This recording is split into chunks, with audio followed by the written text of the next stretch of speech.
Hang on, brother. What the fuck? Is it not working? Yo, Wolfbane, yo, buddy. Thank you, man. I don't know if the alert showed up or not, but thanks, bro.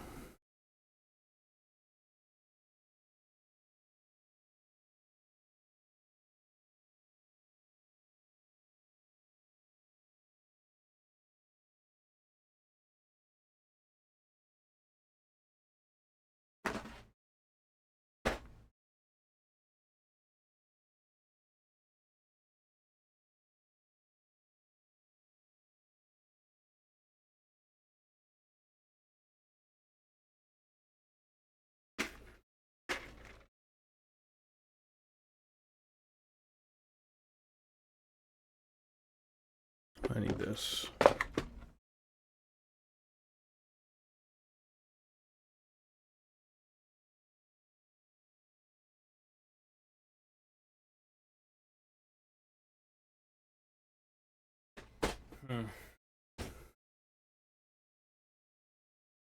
I know Bolt Thrower.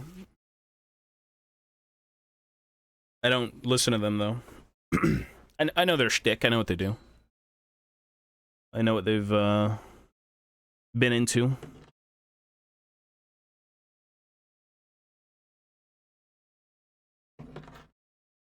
They're not really a band anymore, though, eh? I'm pretty sure they're, like, kind of done with what they used to do.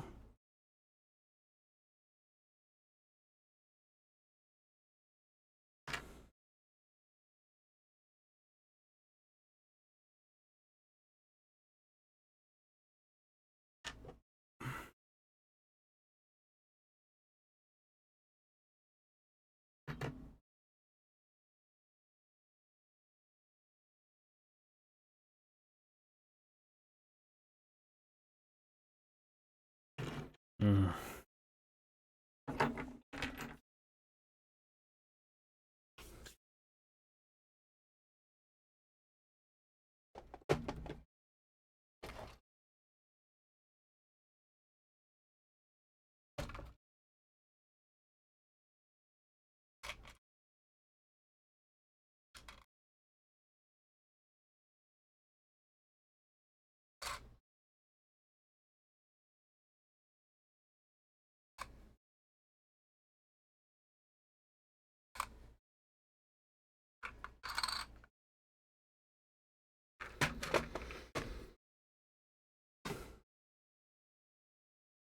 No, I've had these for a long time. Some of them I'm sure I've got off eBay, but no, not these.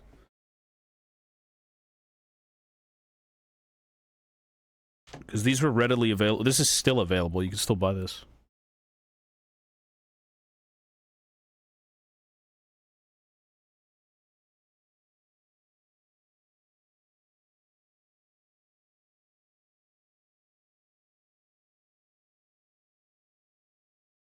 Alrighty.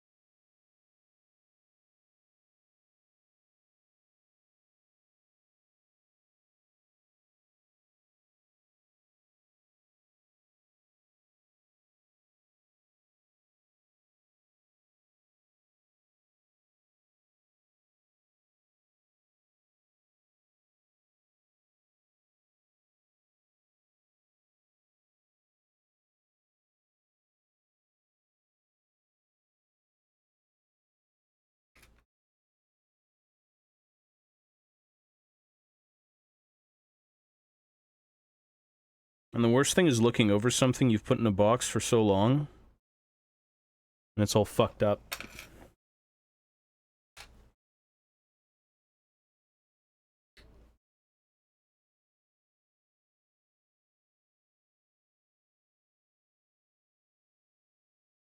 Surprised GW doesn't even, like, kind of make the sprues a little bit easier to transport.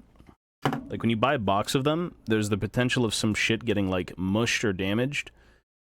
And for someone who kind of cares about a miniature, if it's, like, 30 bucks, it's kind of like $30 worth of damage. It's not good news.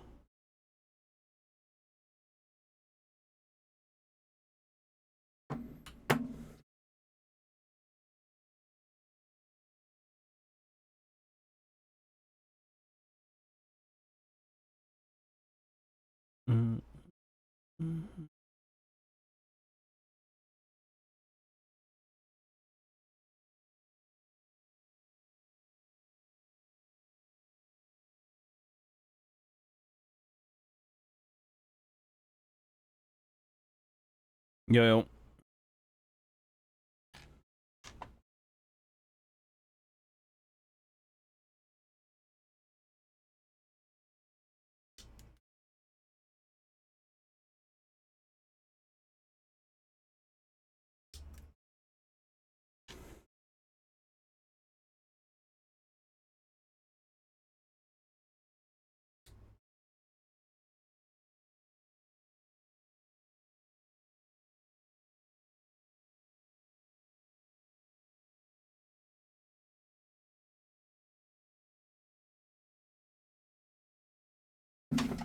Shit.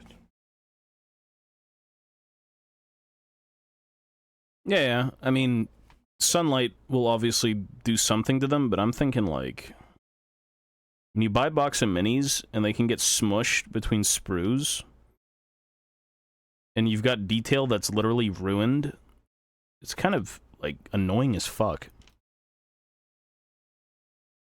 Because either you don't have the money to replace it, they won't replace it, or you have to repair it. So, like, what the fuck? I think there was, the latest kit that I've seen just horrible shit with was the, it was the Votan Fortress. The Votan, like, mega... Hecaton Land Fortress. That thing came broken. Like, I have 2 of them, and they came broken.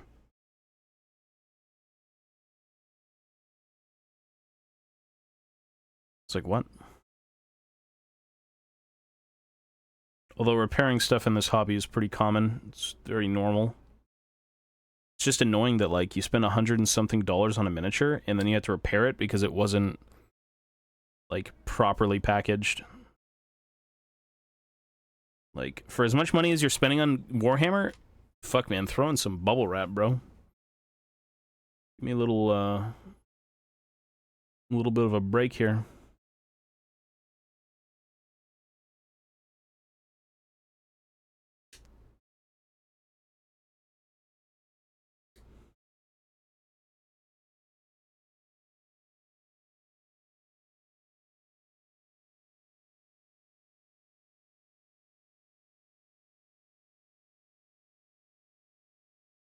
Pretty good.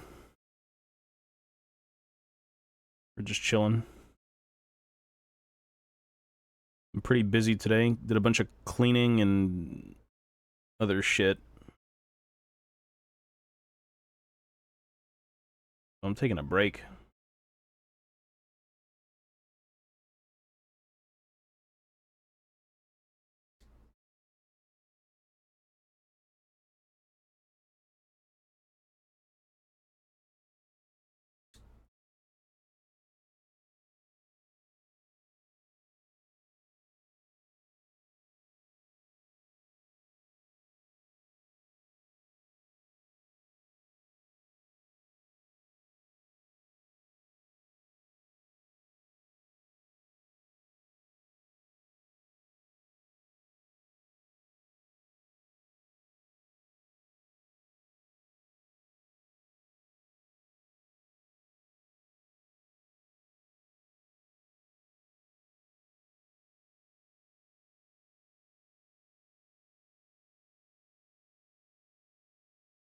Oh, this is damaged.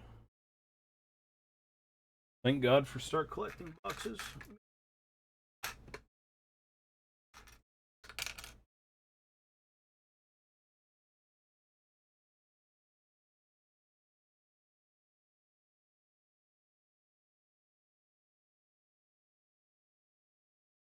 Oh, chilling is always good, yeah. Especially after doing shit. Because I don't want to do anything else right now. I'm tired.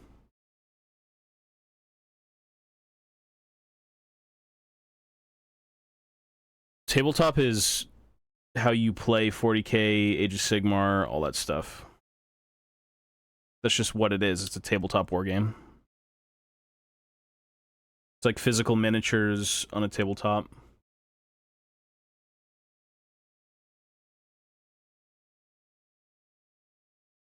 That is just what it is.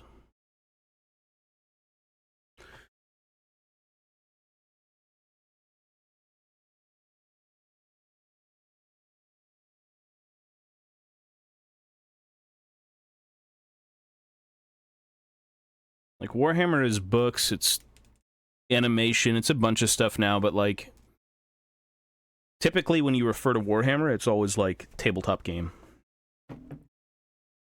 The tabletop game is just what it is.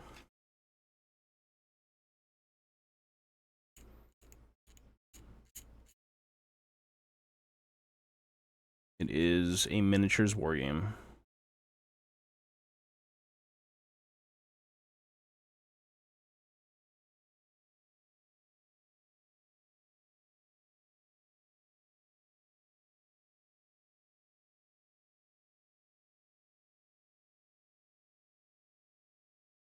Blue in the name, yeah.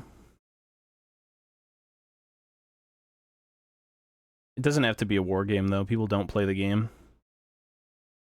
The war game is just like, if you want to take it to the max. Because I would say, I mean, they don't market it as, like, more of a display piece, but some people don't like playing the game. Ideally, they sell you miniatures for the game. That's what it is. That's usually how it works these days. And I think that's kind of how it's always worked, but not everyone participates in the game. And I don't blame them. It's a big undertaking to try and finish everything and to play.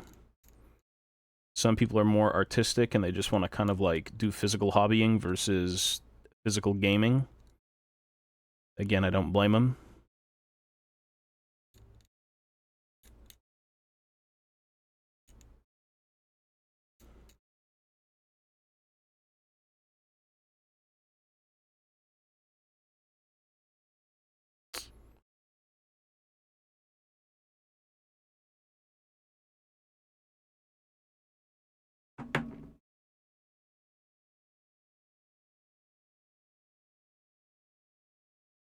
Some here.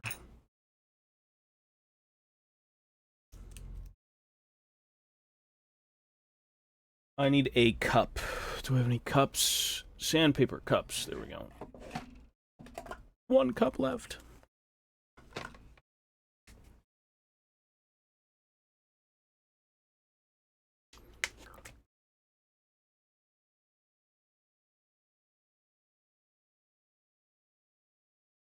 Presentation standard. I'm not even doing an army anymore. Fuck that.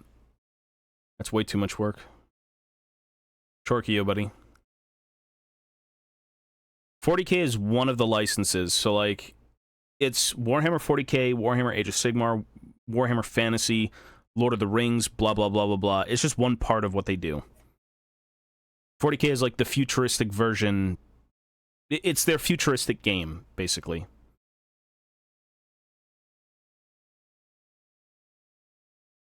It's the same stuff. Warhammer is what everything is, but then there's like, again, the 40k, the Age of Sigmar, the Fantasy, the Lord of the Rings stuff, which isn't branded Warhammer, but they produce Lord of the Rings minis. It's all the same shit.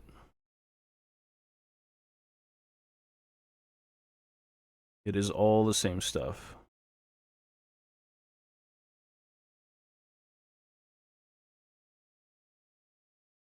I need better sandpaper. There's two.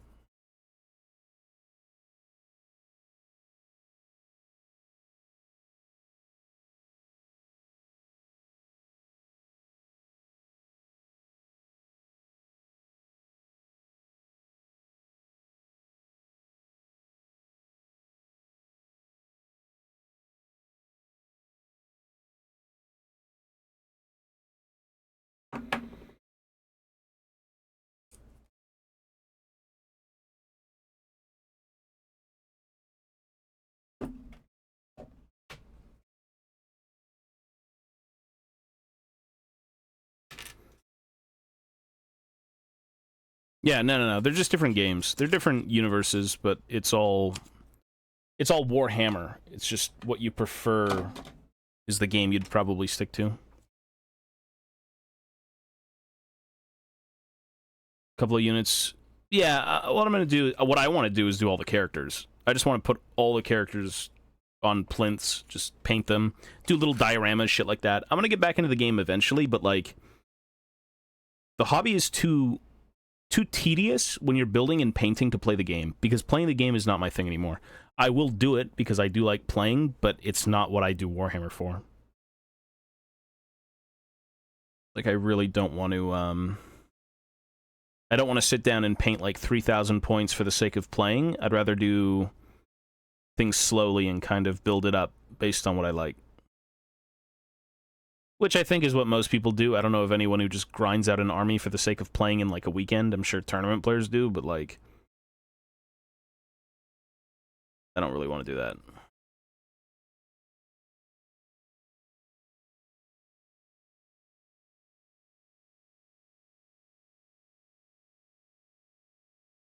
Summer? I don't even know anything about my summer. That shit is gone. Into myself a Rune Lord to compete first Total War ever with Thoric. He's just probably on my shelf. Gyrocopter in the future. Oh yeah, yeah, exactly. It's the artistic stuff is fun. The gyrocopter. I actually do want to build a gyrocopter though, just for the sake of building it, and not fucking put anything on the table with it. I just want to build and finish some more shit. That's it.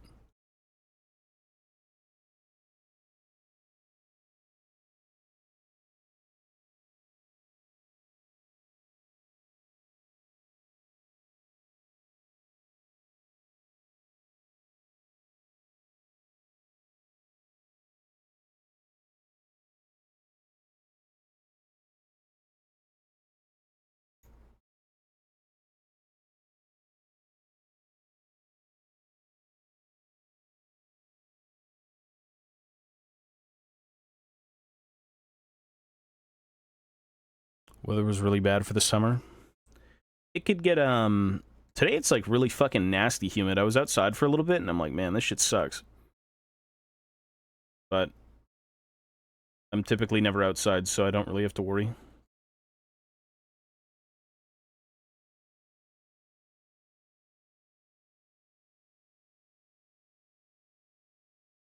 Yeah, yeah, exactly. I mean, when I was growing up, I used to build armies for games, because me and my buddy played every day. Or not every day, but every weekend. And,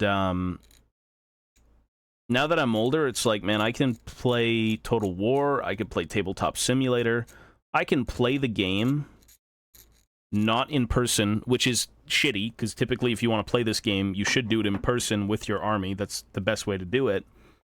But to do that is to spend thousands of dollars, and, you know, unless you've built it up and you're really happy with it over a few years and whatnot, in terms of painting and building, that's great, but, like, I don't want to spend all this money just to rush through something to hit the end goal because I wanted to play. That's it. And I think too much about finishing miniatures in different ways. So I'm very, very slow and very indecisive sometimes. It's like, man, that sounds good, and then I'll think of a different thing to do, and I'm like, oh, that sounds better, and blah, blah, blah, blah, blah.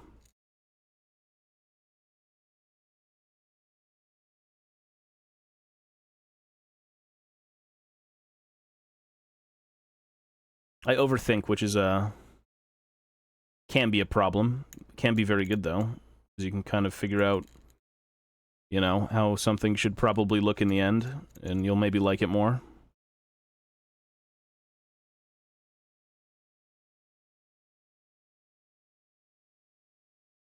Yeah, yeah, exactly. That's where I'm at. Exactly that, yeah. Like, I have so many ideas floating around in my mind. If I could sit here and do Warhammer all day and, like, push past the block of everything has to be perfect, I'd get so much stuff done. I got fucking million ideas in this brain.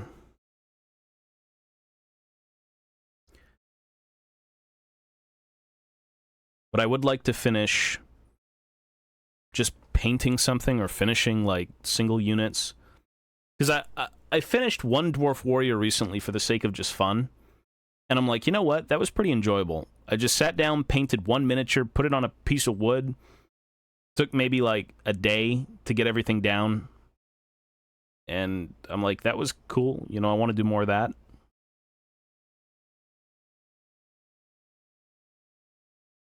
Fear of, well, everything is doable. It's just a matter of you actually doing it, right? Because being a perfectionist, you can kind of put things off because you don't think you'll do it well enough.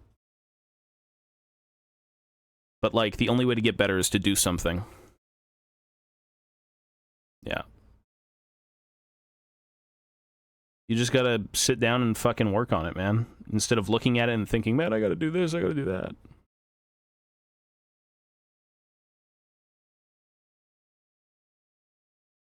Just do it, if you can. Song is Children of God by Devin Townsend.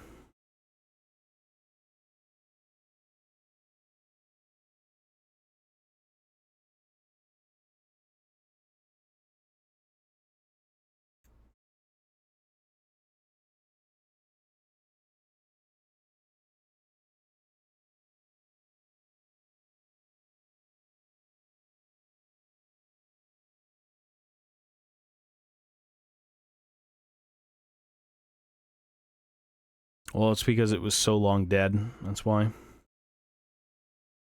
Warhammer Fantasy was kind of like the medieval Lord of the Rings clone fantasy, you know, take.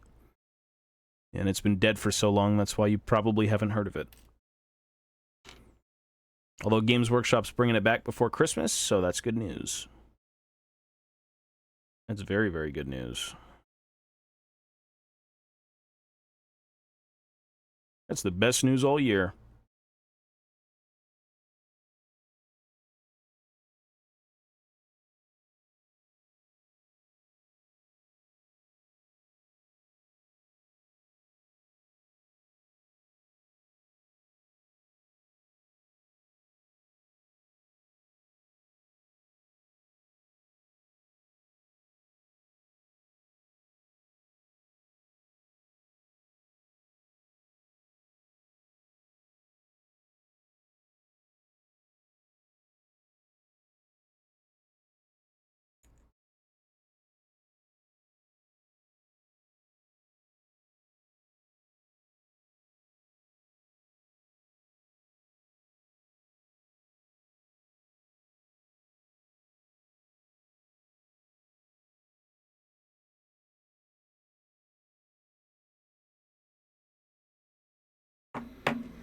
I think I need to replace the blade.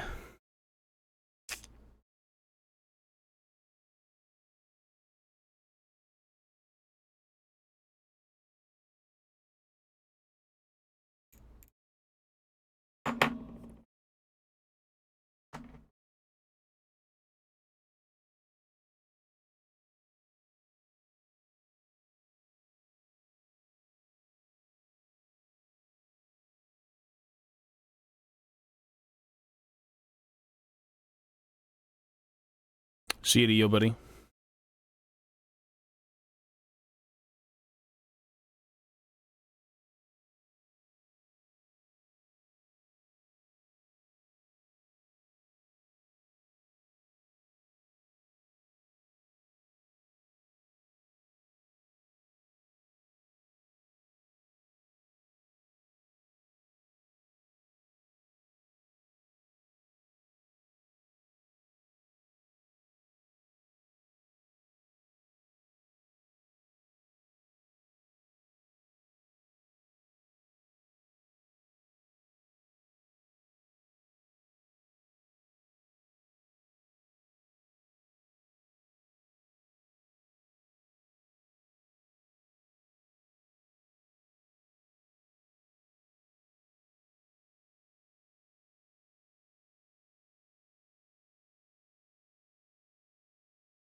I did not get into it because they were so expensive, but I love the story from what... Yeah, the story's really good, the miniatures are good, everything about it's just good.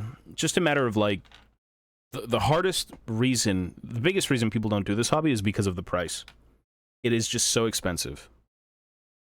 100% it's the cost. If it was more accessible, you know, a lot of people would be into it. But since it's not, it's kind of not the easiest thing to do. Like, the hobby itself is super simple. It's not that it's too challenging unless you really want to like push your painting skills and all that shit, but like to get into the hobby is very, it's just money driven. That's it. You got money, you could do it. If you don't have money, can't do it. But we're good though.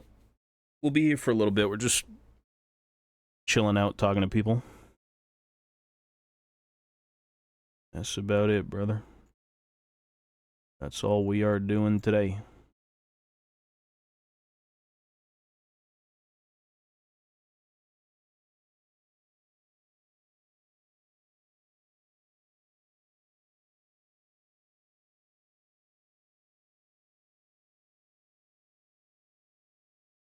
Painting can be fun, yeah.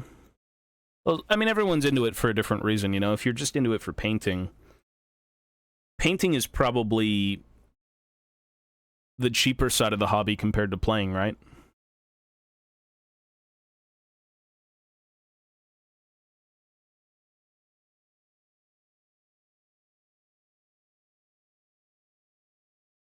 Painting is like, man, I don't need 3,000 units to be happy. I've got like 5 things to paint. It's going to take me like weeks. I'm good. I'm satisfied. Or you do everything and it's a big clusterfuck of like burning through the account, which is very understandable.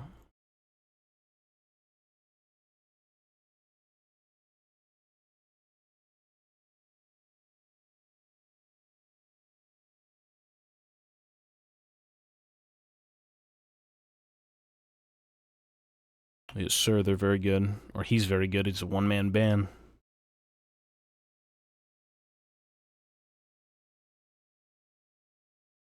This guy even streams on Twitch. He kind of like shows him doing up his music and everything. It's pretty cool.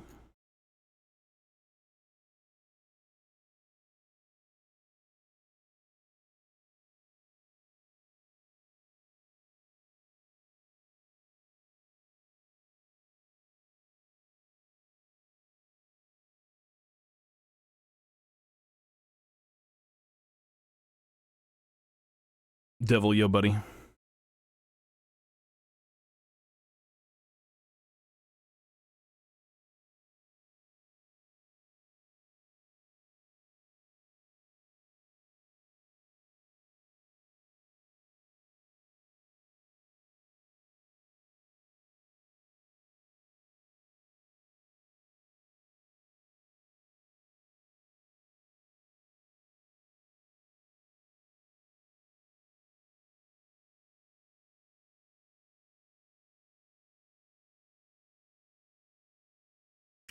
I think he's English. No, he's English. He's in the U.S.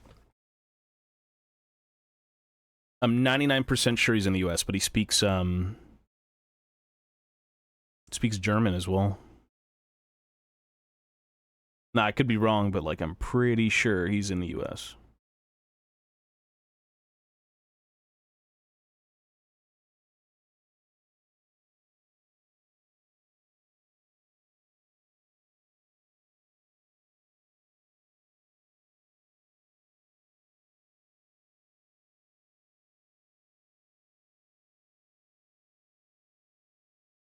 A lot of good artists over in Europe anyways, though. I find myself listening to more European artists than anything. There's so many of them.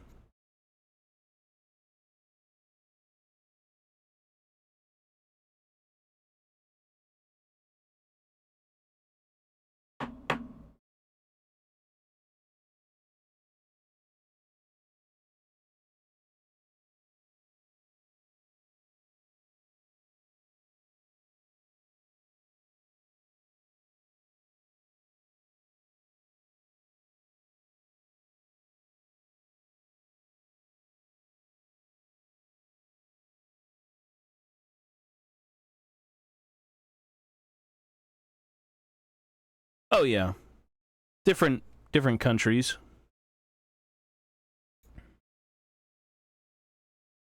A lot of it's just really good though.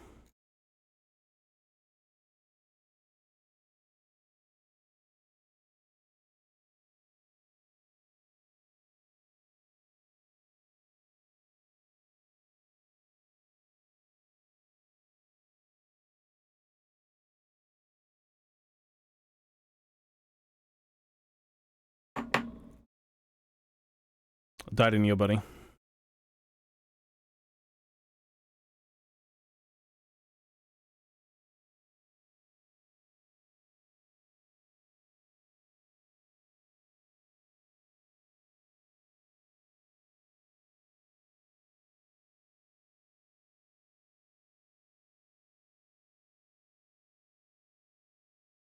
Telewan, yo yo. Yo yo yo. CD, thank you, man. Perfect stream to come home to for a relaxing Sunday. Uncle Slapnuts. I agree.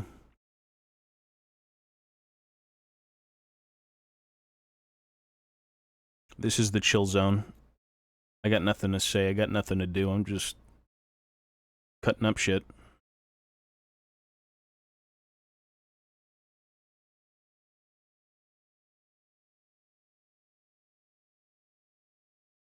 There's so much stuff I want to do, but time is so limited. I'm not going to be here forever.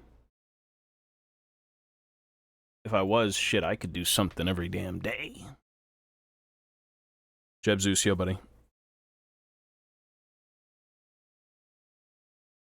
I have been so hyper addicted to RuneScape, although recently I've been busy, so I haven't been playing it. But in about a week's time, about maybe like 7 days of playing, I've gotten every non-combat skill to 45 mostly, outside of like 3. I've got woodcutting, fishing, and mining to 61. Like, I was recently on a train for 4 hours, and I sat there doing the same agility course, and it was fucking miserable. Because agility is miserable. But it's super chill. It's really, really chill.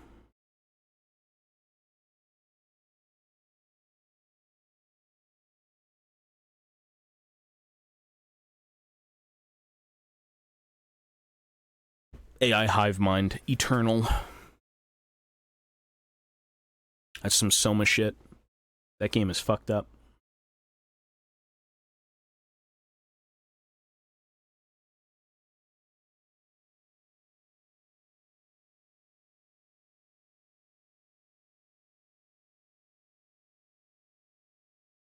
I might do, I don't think so, dude. You know what? You know what I heard recently? This whole AI thing is fucking weird, but I found it a little funny. There's a channel on YouTube that does Warhammer 40k lore videos, and they use David Attenborough's AI voice to narrate everything. So you've got David Attenborough fucking narrating like, the Tyranids are a strange species. You know, for like 30 minutes straight, different videos. I'm like, damn, it was pretty entertaining. It's a good robot voice.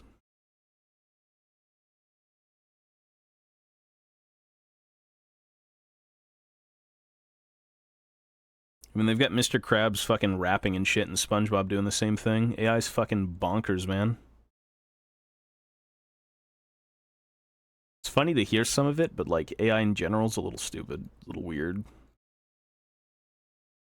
It's a little weird. Plankton AI, Ugin, yo, buddy. Wabble, yo, man.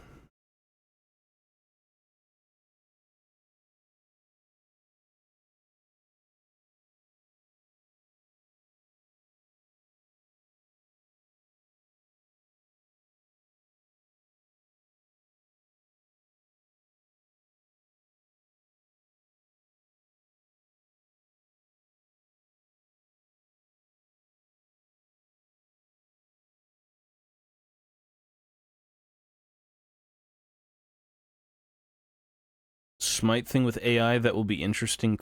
I've never seen that. What is that about? Because, I mean, you can't really... The thing about AI is, like, people are using the likenesses and things to things they don't own, and then profiting from it. Like, you know, I know it's supposed to be all for fun, but, like, if people are making money, it's like, dude...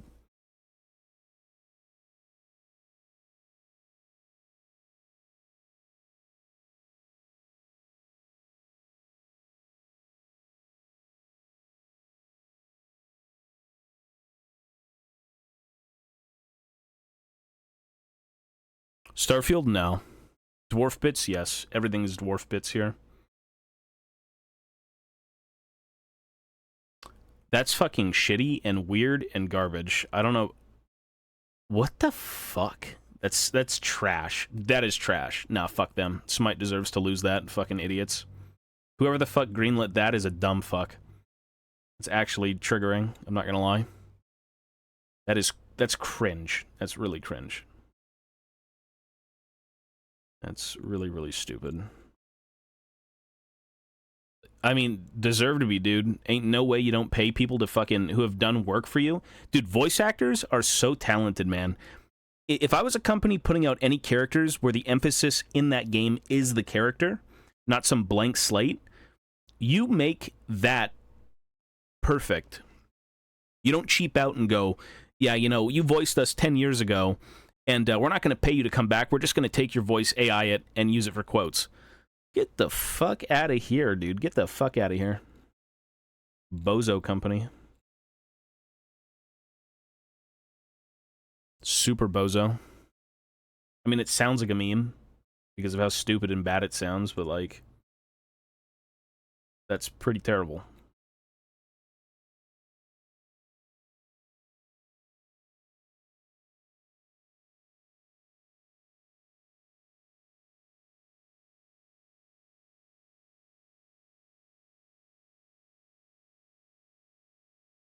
Weird companies, man. As if they couldn't pay voice actors. Like, are you kidding me? Probably Space Marine. Space Marine 2.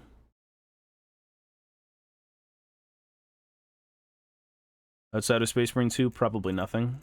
As of right now.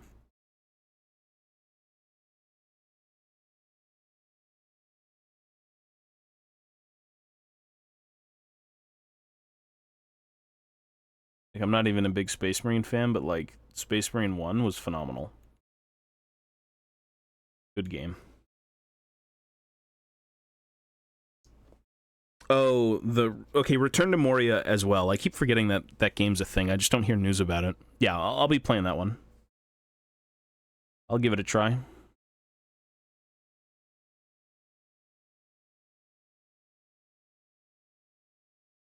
So these games are in development, but, like, some of them sit and kind of wait patiently for things to develop before they do updates.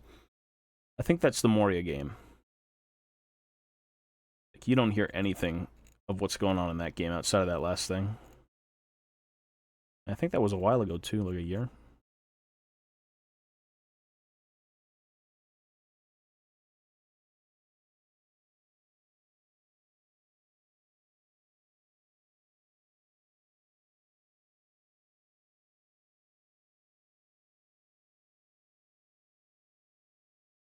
Baldur's Gate.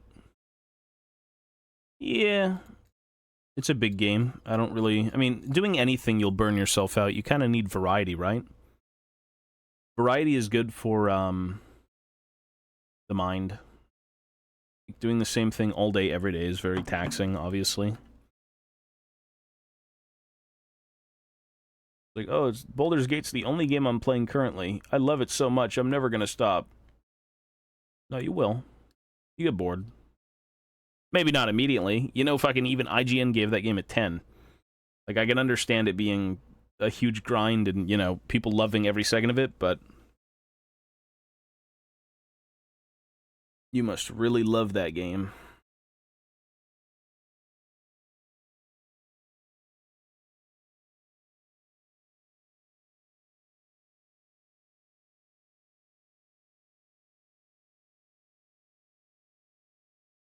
New gacha skin for Jin. Yeah, I've seen it. Pile of shit. Stupid company. Did they actually change it to where it's not a complete bullshit, you know, $200 nonsense skin after the backlash they've received? Did they not go back on it?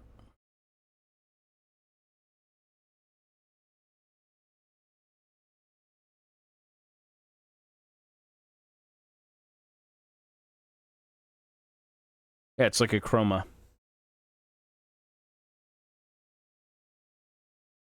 digital stuff is like such a fucking... I just hate digital. I don't care how fucking boomerish that sounds. Some things are great digital, but like skins and all this other shit, bro, it has no worth. It has no fucking worth. If I'm going to spend $200, I'm going to go buy God knows anything else that I can hold, work on, put on a shelf. Any of that stuff is infinitely worth more than a fucking CSGO skin, than a League of Legends chroma. That is just so... It's bullshit. It's trash. It is so garbage. Just like Valorant, just like CSGO, it's all a bunch of bull... Stupid, stupid shit.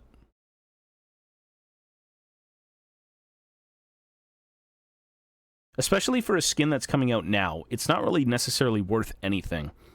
Like, if you want to see skins that are worth something, you're talking the vintage, the good stuff, the day one pre-order of League of Legends, whatever it may be. The old school skins are expensive and as popular as they are for a reason. But this new stuff, $200 for a chroma of a skin that you've already got? Fuck off. That's garbage. Big waste of money. Pile of shit.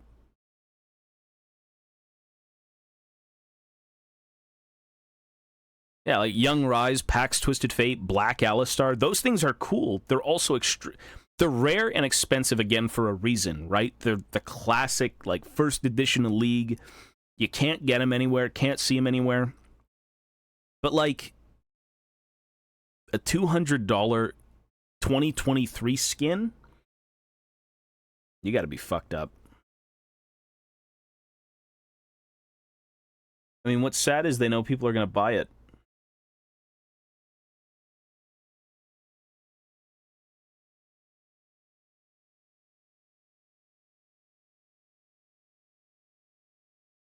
Yeah.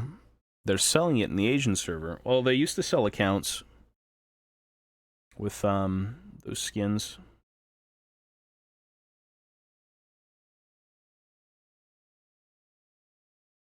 I mean, to each his own.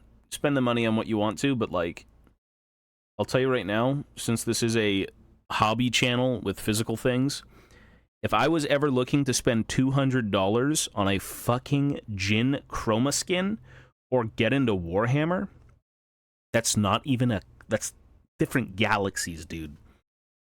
Different galaxies worth of, you know, investment here. I could score a Warhammer collab? Nah. He's more into 40k. I don't really like 40k too much. I think it's cool, but it's not really, not my thing. Not like it used to be.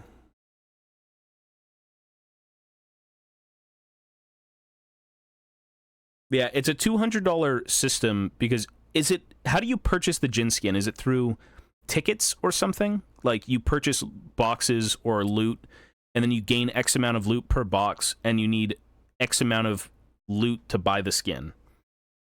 So, like, you buy a bunch of shit to get, like, $200 worth of stuff.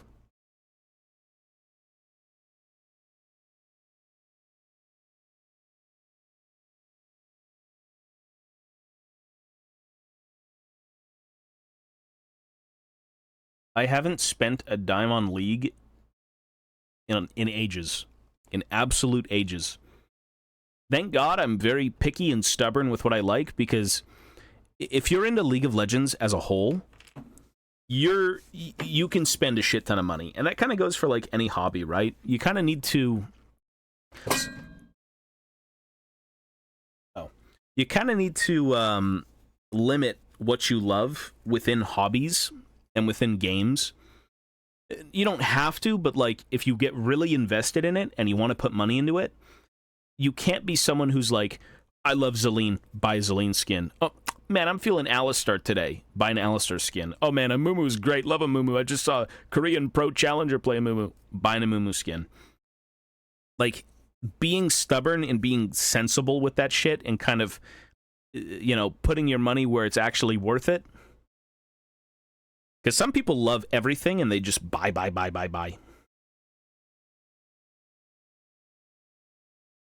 They're a guaranteed drop at however many boxes, 200%. Interesting. Just bullshit. I mean, to whoever buys that, have fun. It's your money, not mine.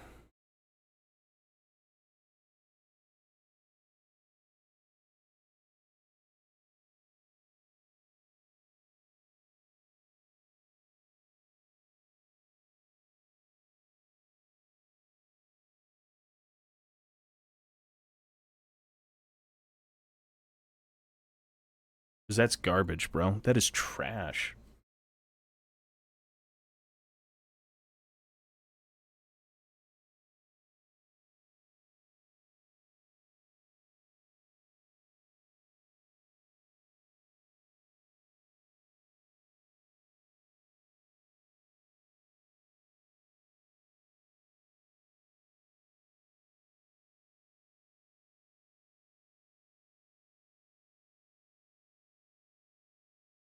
Battle Pass. I mean, they do paywall a bunch of stuff in games, yeah. I hear an alarm going off. Oh my god, I gotta go get it in a sec.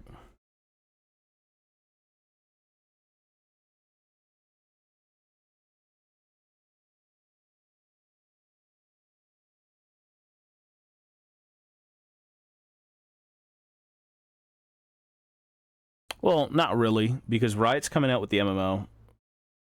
Whatever they do with League, just pray they fucking milk every ounce of bullshittery and fuckery you're gonna make for that game and put it all into the MMO. Or put it all into, like, merch. Or put it all into anything that isn't the fucking MOBA. Like, get on with the Runeterran universe, because the MOBA's not doing it anymore.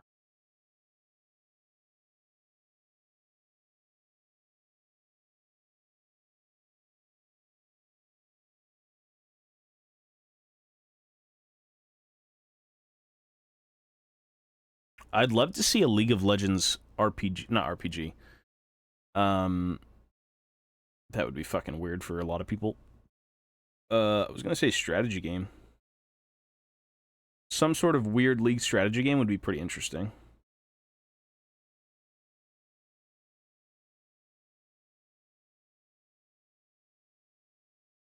RTS, yeah. I mean, it's gone.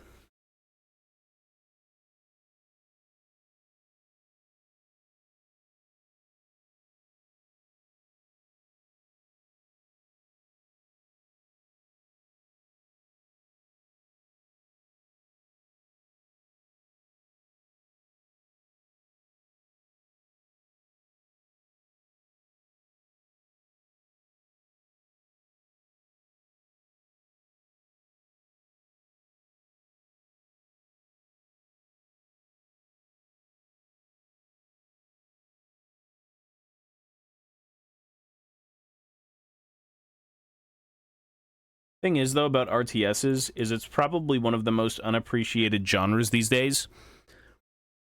So I don't really know.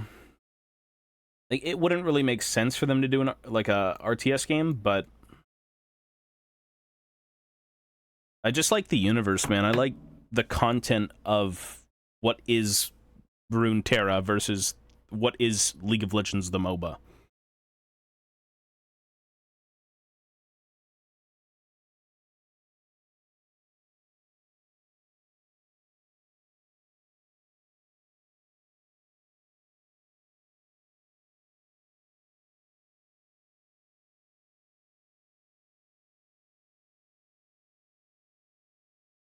Total War Runeterra.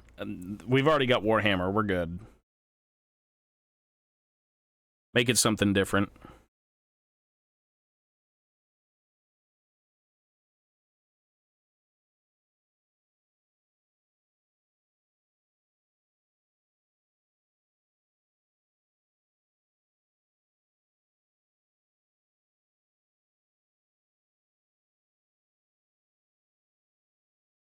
Riot Games Civilization. Runeterra Civ.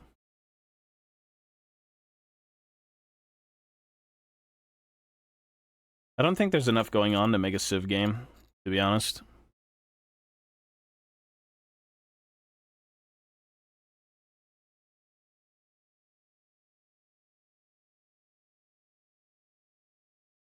An MMO is like the perfect thing to encapsulate what Runeterra is. And it's not that it's too big that where you'd have to spend super amounts of money on like producing everything for the world. It hasn't gotten to that size. So everything in my mind would be pretty believable if they did, finish the MMO finally. It wouldn't be too hard to casually add things onto it.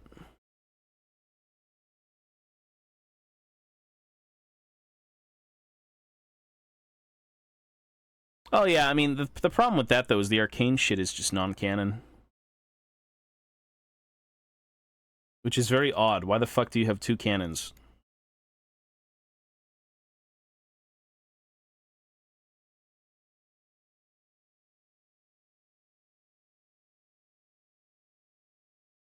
Or rather, one cannon and then whatever the hell else they peddle.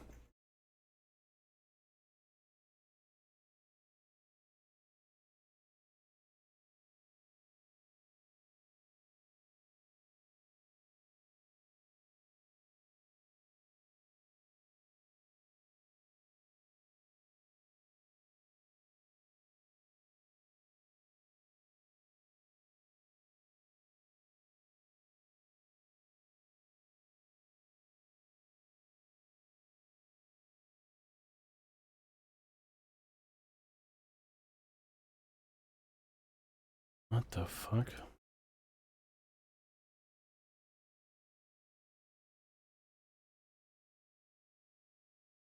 The summoner lore, I think that was kind of shite, in my opinion. But, to each his own.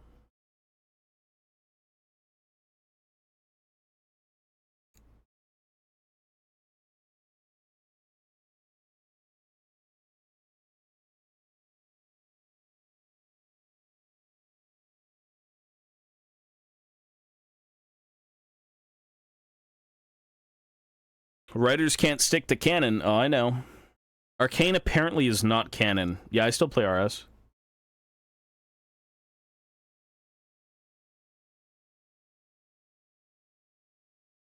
Just Google, is Arcane canon? It might tell you otherwise, but I'm pretty sure it's not.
We're making Belagar.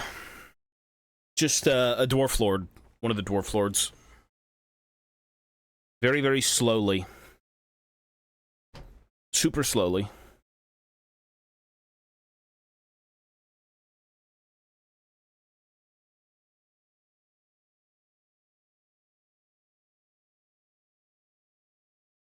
Everything within this hobby takes a lot of time, but it's like...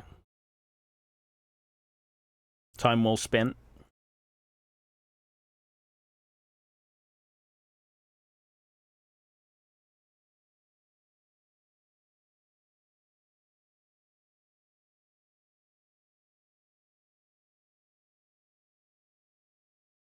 Did you know there is a happy ending in Warhammer? Well, not in real life. There ain't no end to Warhammer in real life. This shit is never ending.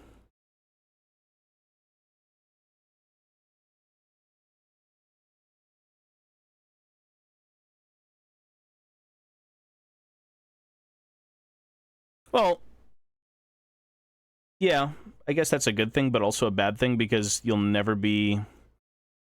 It's like you'll never be 100% satisfied, but I don't think that's even realistic, to be fair. Being 100% satisfied in anything in life, it's like you can always improve. To be fair, though, this is a hobby where you purchase a lot of shit, so it's like you can always buy more.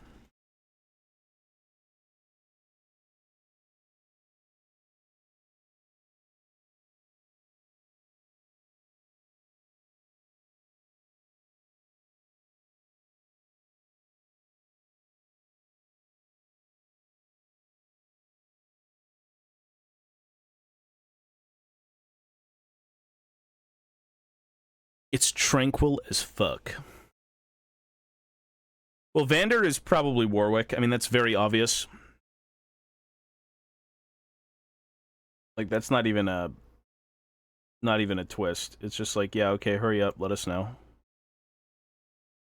Just confirm it.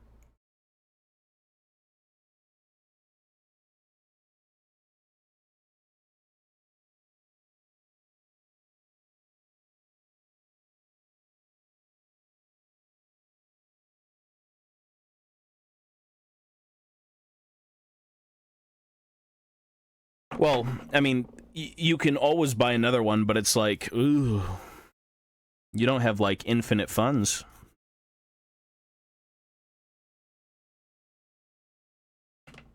But not always. You can't always go back and buy stuff.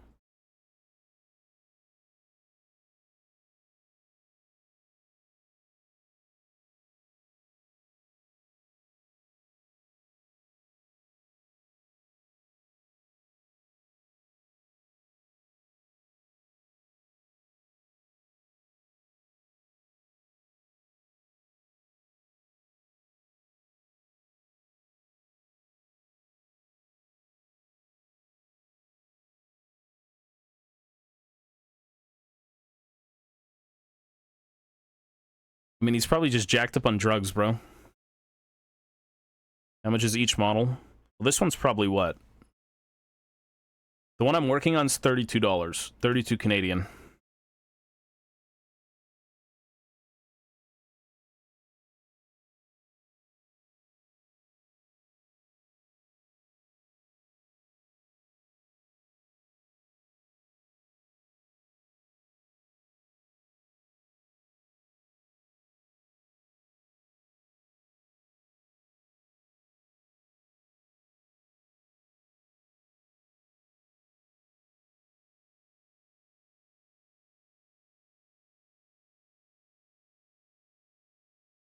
Belagar is chunky as fuck. Belagar's a big dude.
Favorite race in Warhammer? What do you think? Take a guess.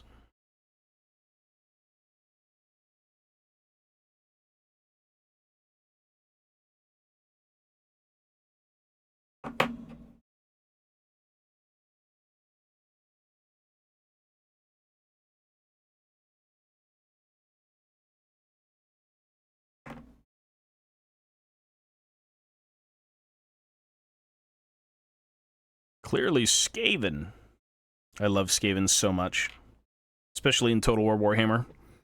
Especially the artillery.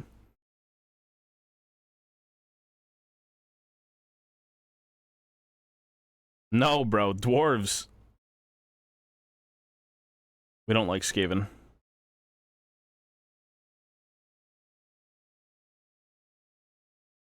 We ain't no dirty Skaven sympathizer. I say nuke 'em all.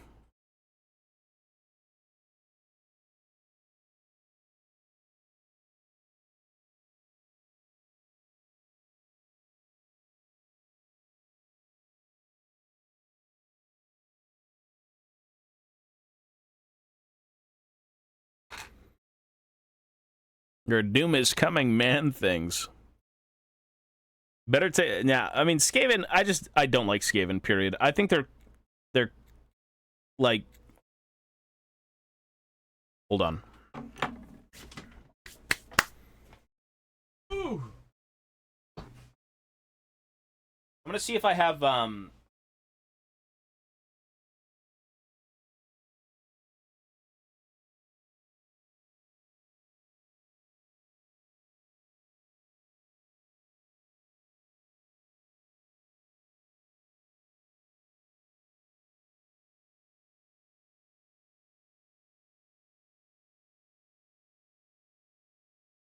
I had a Skaven book.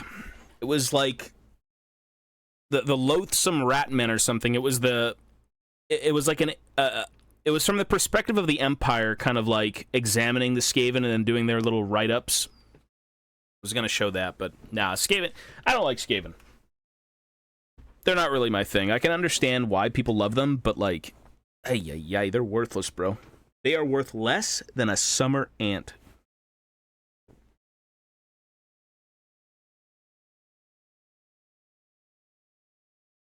Yeah, well, they always dismiss the existence of them. Ratmen? We got no Ratmen.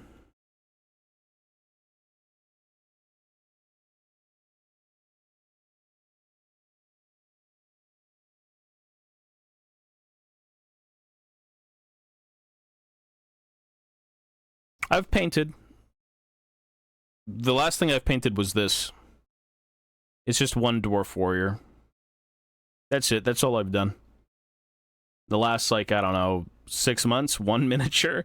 That's it. I did it for fun and more of like a nostalgic thing. So, that's about it. Takes a while. It just depends on what level you want to kind of get things to, you know? These are all going to be display pieces, so I will spend a lot of time cleaning them up, making sure everything is perfect, and then the painting will be probably a while. And I'm by no means a good painter, but I'll try and make them look decent.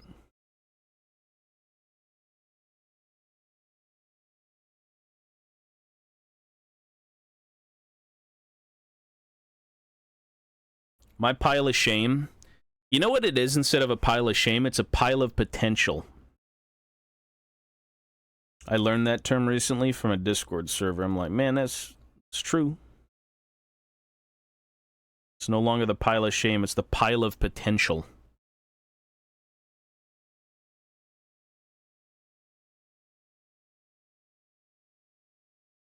It is perspective. I mean, I can view anything in my pile of shame, and I can give you 5 different ideas for each thing.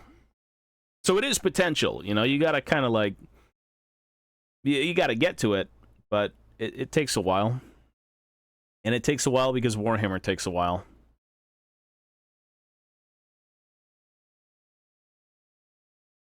At least when you want to kind of customize everything and make everything look different and blah, blah, blah, blah, blah, blah, blah.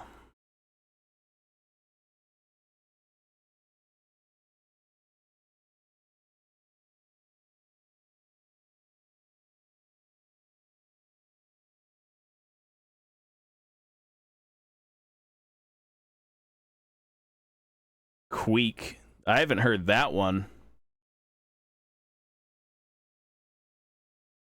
I'm sure it's somewhere.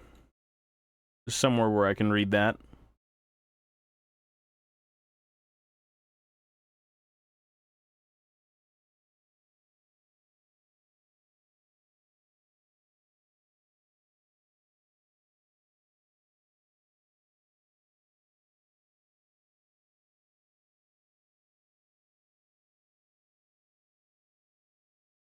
I like fantasy and chaos. I like chaos and fantasy.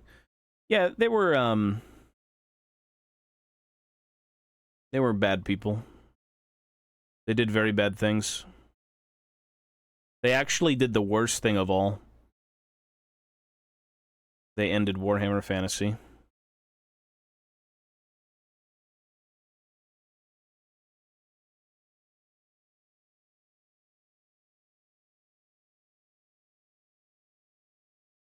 So I guess that means they're kind of to thank and to blame, because they killed the game.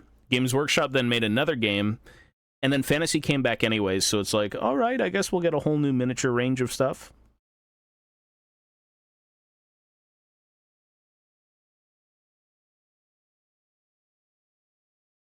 Horus Heresy? Nah, I don't read 40k. I wish there were some Dwarf Rangers I could paint, like the ones off Total War.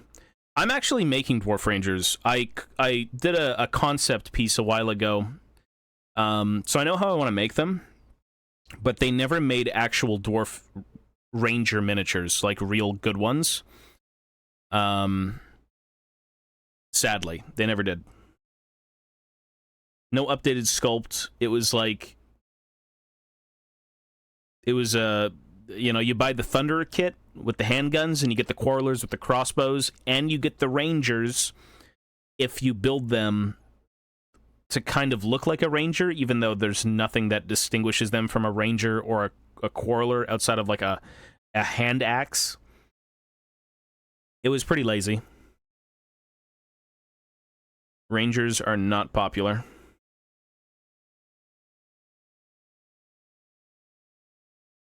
I got my Gene Stealer's battle ready for 100 plus models is rough. Get the... Oh yeah, for sure, absolutely. That's a lot of minis. It's good to see your army come together, you know, usually in stages, because God knows you're going to paint hundreds of miniatures complete all at once. But maybe they'll give us new Ranger minis. I really hope they do, because the Rangers were very unloved in terms of sculpt. They were beyond an afterthought, put it that way. They were an alternative build to an alternative build.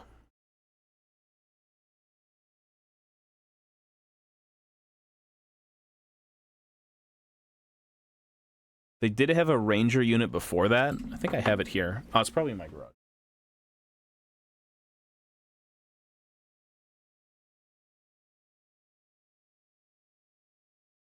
The older Ranger sculpts were really not my thing.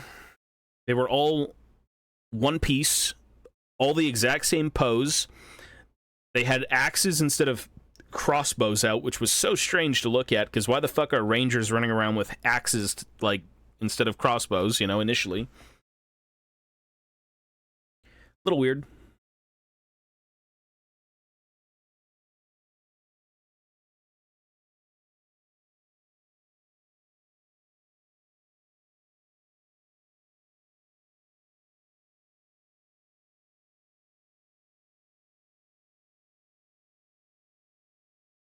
Snack you, buddy.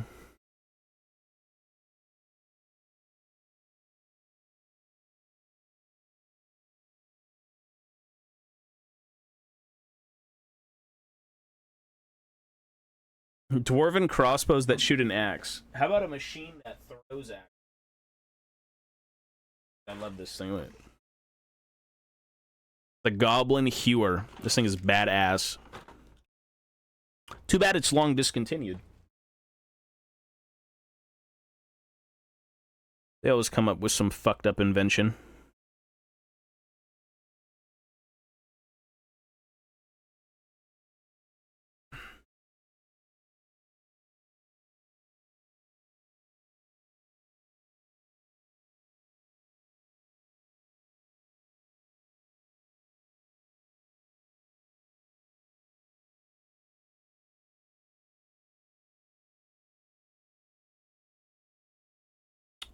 He'll probably show up. I'm kind of an advocate for that as well. It's like, if you've got Bugman's Rangers, they wouldn't exist without Bugman. So where the fuck is Joseph Bugman? Make him a hero, make him AoE regenerating fucking units. Like, you need Bugman. He's one of the most popular, you know, well, not incredibly important, but like very popular.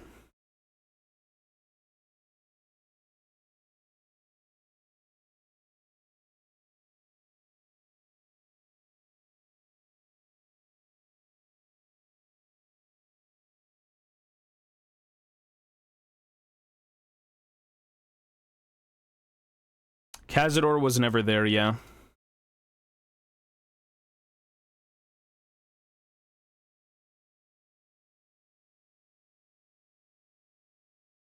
Kind of weird, eh? I guess he was too minor.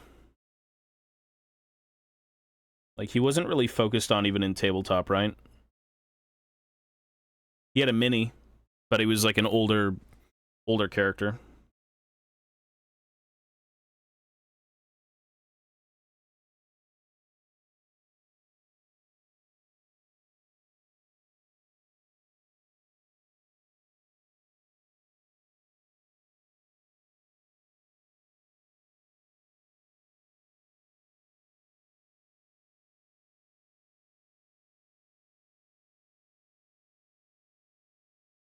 Any good books about dwarves? Well, they've got full-blown dwarven novels. They have one, you know, recounting, or rather telling, of the War of the Beards, so like the elves and the dwarves going at it. I think the only big book that you'd probably want to get into for like all the dwarf stuff is the, it's like an omnibus. It has Oathbreaker. Fuck, what were the other ones called? Oathbreaker's like the only one that's on the top of my head right now. I think there's like the Thorgrim story in there. It's one big book. I think it's just called Dwarfs. Oh, I got it right here, actually. Oh, my knees. I'm so old. I'm so old.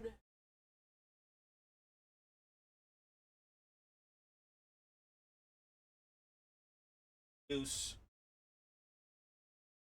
So, Masters of Stone and Steel, which is a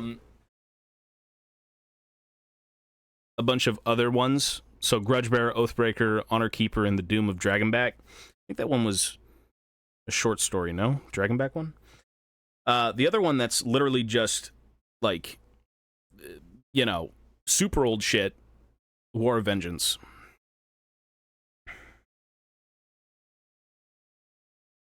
Elves and dwarves killing each other forever.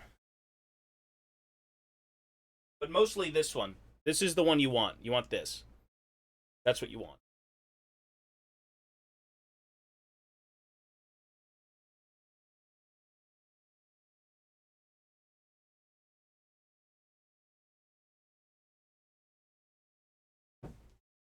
Got, what's the other? Well, they're like it's an omnibus. It's all short stories put into one, right? The other one is a full-blown book. Like, that's a whole thing. I think they have them on GW's website, Oath and Steel. Oath and Steel might be on GW.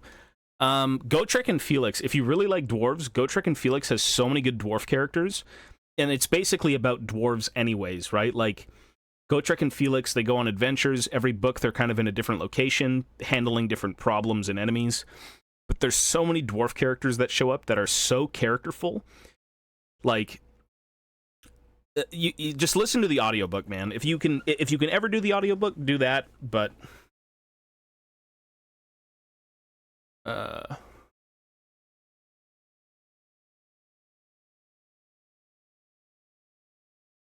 swear to God, they came back with, like, Warhammer Chronicles.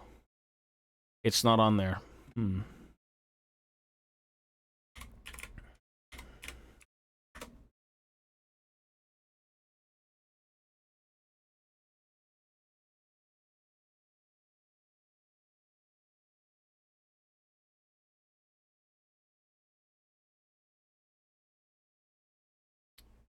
Oh, what was it? Oath and Steel. This book is nowhere to be seen. What the fuck? I thought it was still available. They bring it back for a month or two? Oh, okay, gotcha.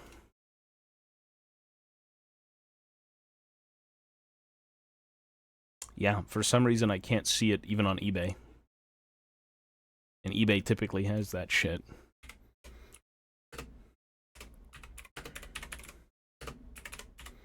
I think there's also one that's just called The Dwarves or something.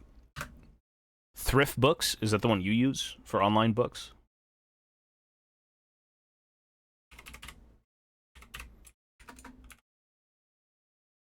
Amazon, I'm in Canada. I don't... Amazon's so shit here. Stone and Steel.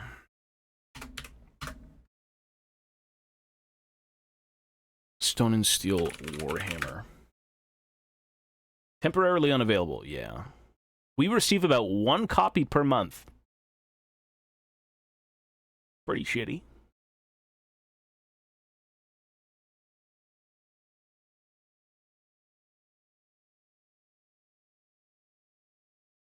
Oh, The Doom of Dragonback was actually a novel.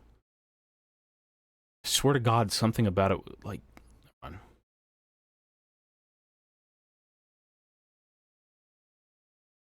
Bought the new Grombrindle by accident, thinking it was an Old World, even though it says Age of Sigmar right on the front. It is Old World. It's not Grombrindle, it's a joke. It's funny because I was looking at that recently.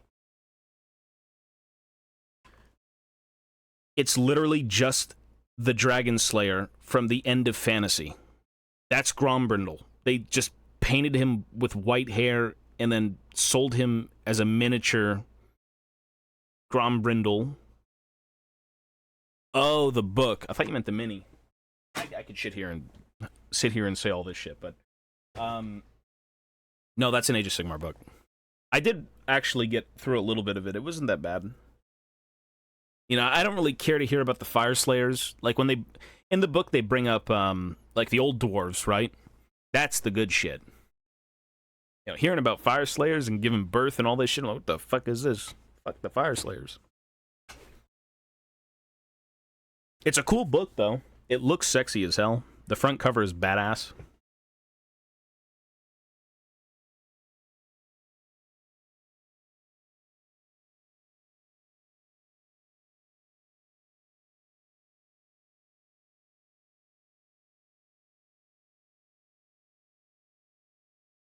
Yeah, the cover's really badass.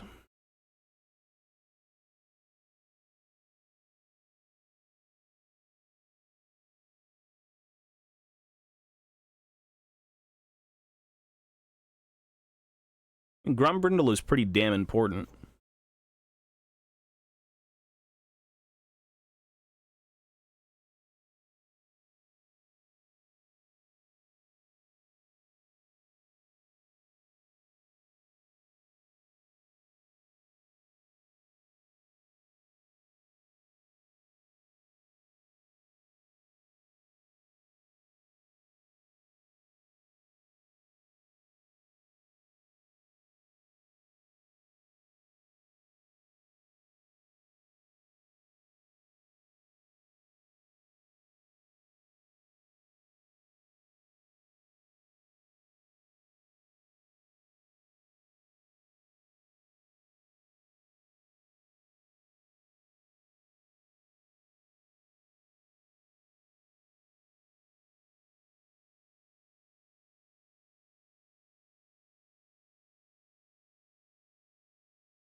Fantasy.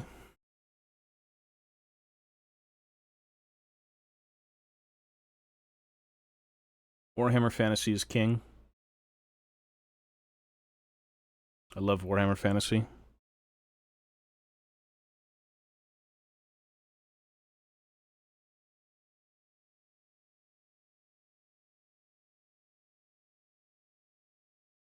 Truth. Very factual. And I like 40k, I don't like it as much as fantasy.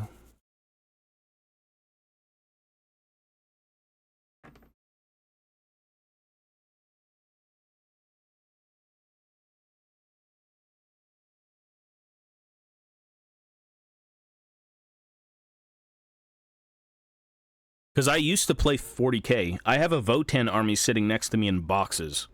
But the second the Leagues of Votan came out, I bought everything. Bought multiples of everything. Because I know I'm going to do them one day. And before you say, oh, big pile of shame, terrible. It's the only 40k race I care about right now. I used to love orcs. I had a big orc army. Played a shit ton of orcs. Played guard. Sold it all. It's gone. So I was really out of 40k for a very long time.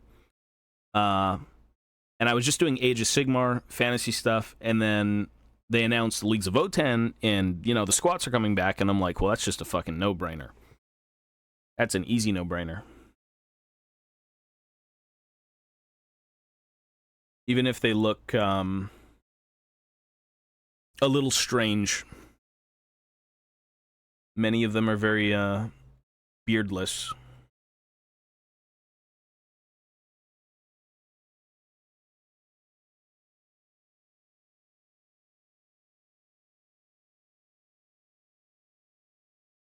Yeah, they look like if I was like 4 feet tall and even fatter than I am, very stocky, that's what they look like.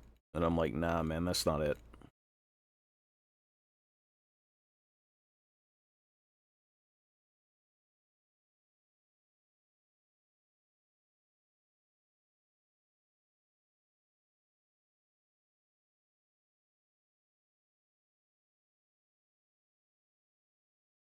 Yeah, I heard the Votan were very shit. No, the Votan models look good, though. I just don't think... The lack of facial hair is what kills the aesthetic, in my opinion. Of course, they're not your traditional dwarves. They don't value beards as, like, a sign of honor. But, like... It's just ugly. It's just short people that are supposed to be dwarves without facial hair. Some of it looks good. Some of it I'm a little grossed out by. Like, if we're looking at... What looks normal? That don't look fucking normal. What the fuck is that? That's a woman. That's fine. That looks pretty good. That's a hideous little gremlin.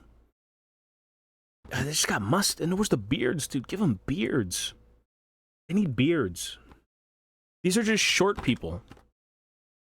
Which, to be fair, in lore, they're kind of like short people. But they're supposed to be dwarves. Like, that looks pretty good. You're getting there, but that's still kind of like some non-dwarf beard. Thank God for the helmets to cover up that shit sometimes, because, like, ouch.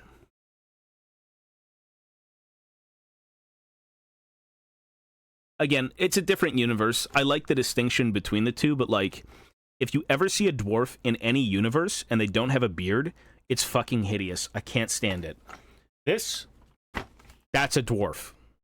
This is what it should. This is a long-beard dwarf, right? Like, that looks phenomenal. That's beautiful. I'd have a print of this sitting next to me as I sleep. That, very nice. Very good looking.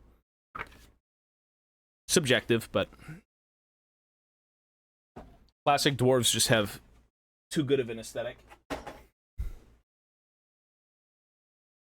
Stylish mustaches.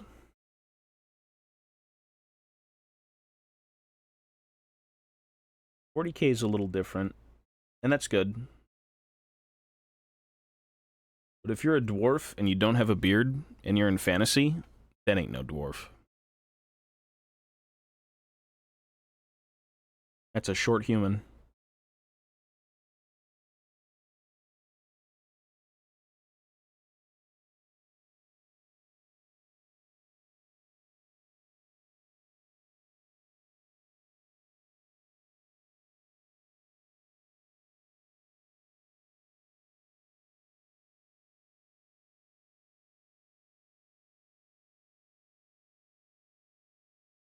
I agree 100% about the beard. It's true. It's just true, man.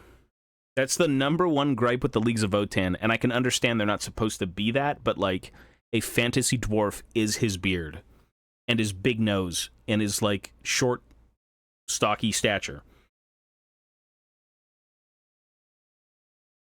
They never put Necrons in Warhammer 3, no.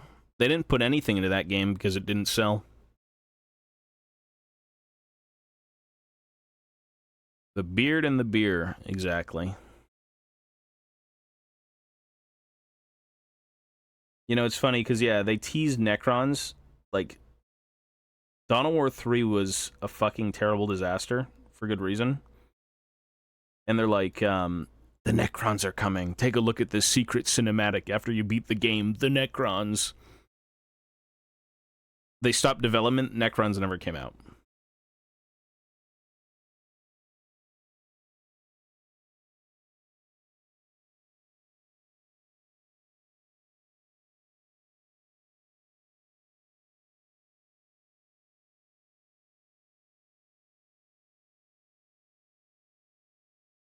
It was worse than that bad. It's like the worst thing in the world times a million bad.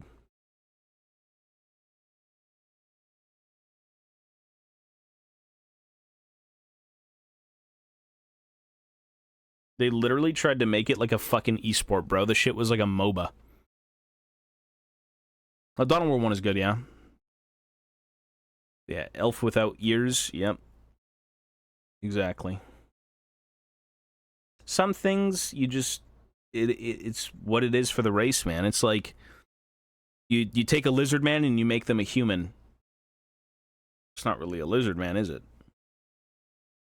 You give them, like, human features and shit.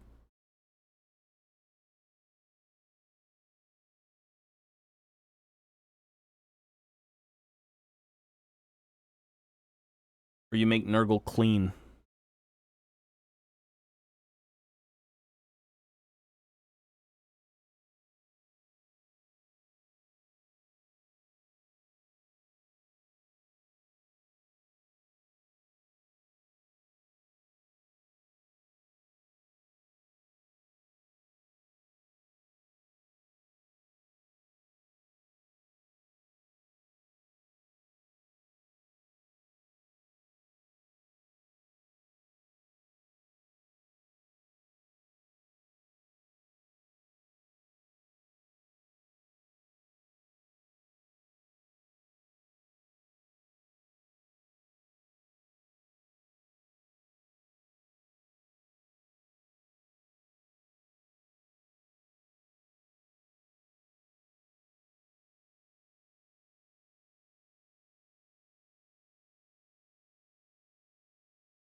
Hating on humans pretty... Wait, what? I mean, humans in settings... I mean, the Empire is cool. Imperial Guard are cool. Humans in settings with, like, very fantastical, you know, big crazy monsters and things going on, they can seem boring because they're just us, but, like, that's kind of what makes them intriguing, is how the fuck does a normal person survive this shit? Like, you're a 5'5", or, like, 5'8", skinny dude with no shoes on and a spear against a fucking 6-foot tall, clad in fucking solid, thick black armor. Dude's, like, completely coked out of his mind on, like, evil shit. Like, good luck. Faith, steel, and gunpowder. That's what it is. That's what they have. Yeah. Basic lore of the dwarves. You could check, like, the wiki or something, but I mean, the gist of it is just an old race of beings who have been wrong since, like, the dawn of time, and, you know, they're extremely hardworking individuals who craft the greatest weapons and armor in the world, and, you know, they're isolationists. They live alone in mountains and barely ever come out Like, go look it up, but there's a lot of shit to it.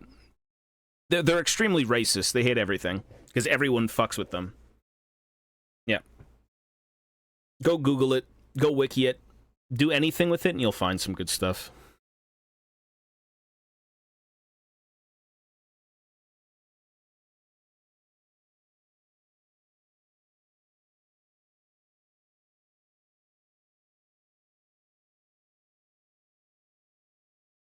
They don't like anything.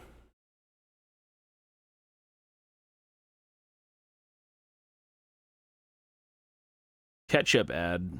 Delicious.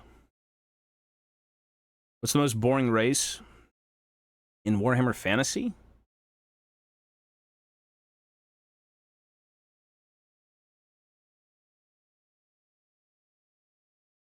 I don't know for Warhammer Fantasy, to be honest.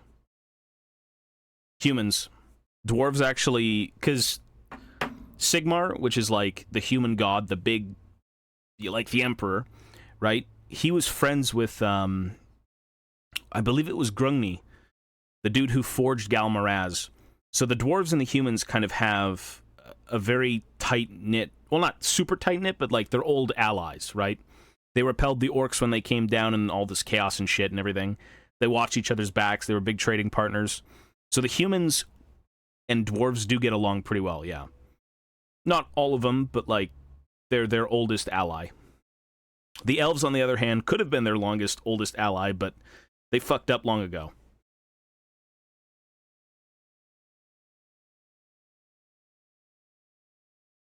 Stuck-up attitude you typically see? Well, dwarves hate everything because everything pisses them off, and they hold grudges, and their grudges are passed on to, like, you know, 300 times your dead relatives. Like, it will never end until it's avenged. Elves, I think, they see everyone as, like, lesser beings type of deal, no? Like, I guess a lot of things could see it that way in fantasy, but I think elves are too full of themselves.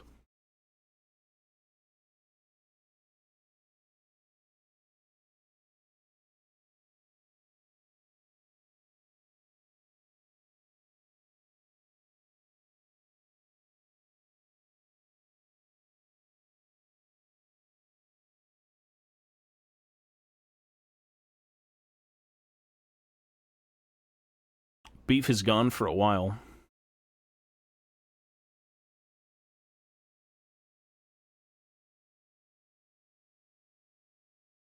Well, everyone in fantasy hates their own race.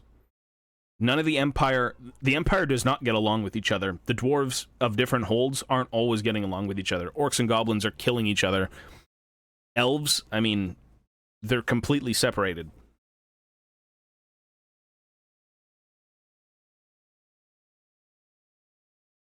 Bro, I was eating a Jamaican patty recently. That shit was pretty good. Wasn't that bad?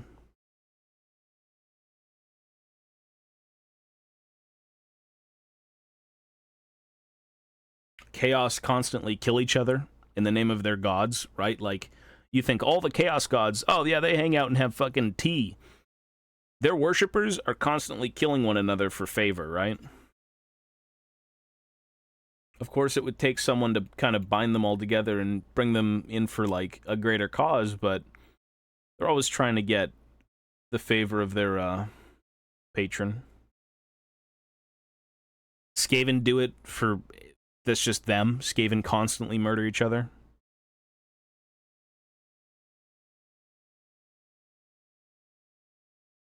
So they don't, it's not like 40k though, where everyone is like constantly dying, a billion deaths.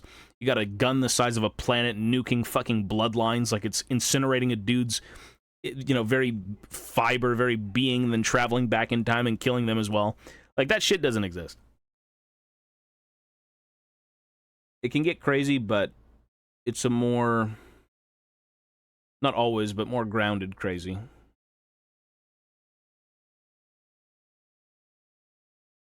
It's just more personal, man. That's what I love about fantasy. Sword and board is so much more personal than just shooting someone from, like, a billion miles away. It's in your face, like, hammer, shield, sword, mace, whatever it may be. Like, you've got guns and shit, sure, but it's, again, it's not like a fucking laser gun melting people. It's like shot, reload, shot, reload.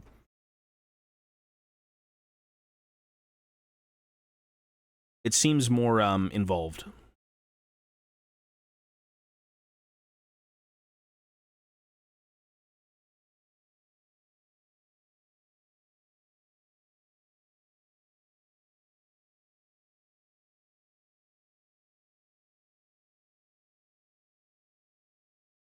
Another W for fantasy. Fantasy only takes Ws.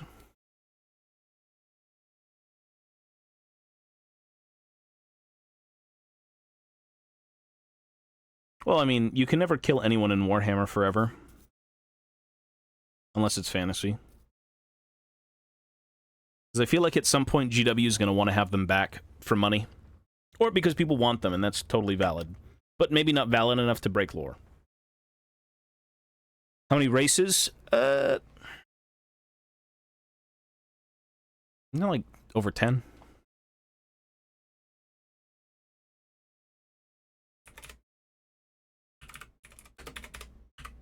Like, factions, races? I mean, there's a shit ton of races, but, like, for factions, you mean? There's probably 10. So the latest, for playable factions, because races are... Humans... Okay, well, here we go. The Empire, Britonia... Well, do I want to list these as well? I mean... Okay, let's just say this. The Empire, Britonia, Kislev, Dwarves, Chaos Dwarves, High Elves, Dark Elves, Wood Elves, Lizardmen, Ogre Kingdoms, Orcs and Goblins, Vampire Counts, Tomb Kings, Skaven, Chaos, Demons of Chaos, well, Warriors of Chaos were the Chaos initially, and then Beastmen. So that would leave 1, 2, 3, 4, 5, 6, 7, 8, 9, 10, 11, 12, 13, 14, 15, 16, 17 races? 17 factions. Not races. Because there are multiple human races, right? Like, the two big players were Empire, Britonia. For the undead, it was, like, Tomb Kings, Vampire Counts. The dwarves have the Chaos Dwarves and the regular dwarves. The Wood Elves have 3 different, you know, High Elves, Dark Elves, Wood Elves. There's a lot more going on in the world. You know, you've got a lot more sub-factions. So, if you like the undead, they also have the Vampire Coast, which is just vampire pirates. Undead. They got a bunch of shit.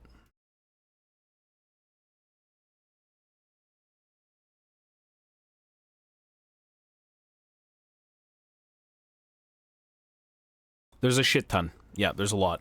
And that's, again, there's a lot of races in fantasy, right? Because you can have one creature that's its own race. You can have one thing, one thing, one thing, one thing.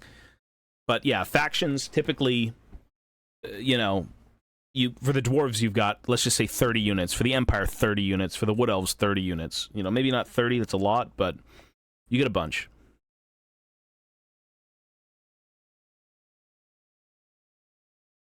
New Warhammer and the MMO. Yeah, there's supposed to be a new MMO coming out. Is it for 40k? Painting techniques, I would just go... Well, I would watch videos, dude. I got no techniques I could give you that are of value. Thin your paints. Apply multiple thin coats.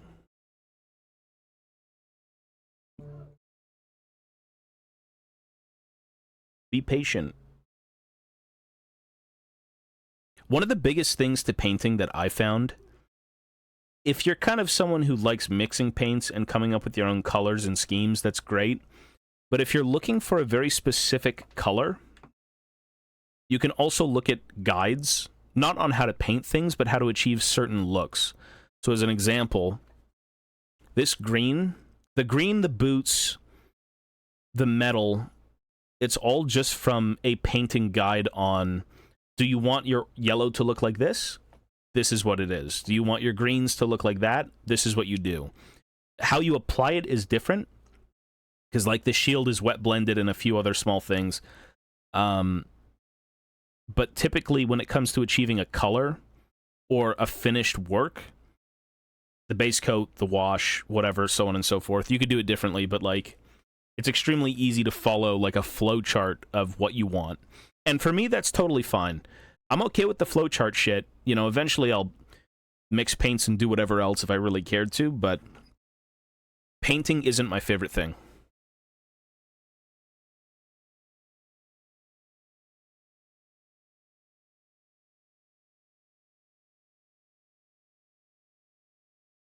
And the thing about painting as well is it shouldn't feel it shouldn't feel like you're restricted to one thing, you know, because those flowcharts of like follow this, and that to achieve that look, you can throw that shit out the window and just do anything you want, you know? Having a bit of color theory is good, right? Knowing what color complements what and what's a good highlight. Obviously, knowing that stuff is pretty beneficial for painting, but if you're kind of just a casual painter, I don't see the problem in those flowcharts.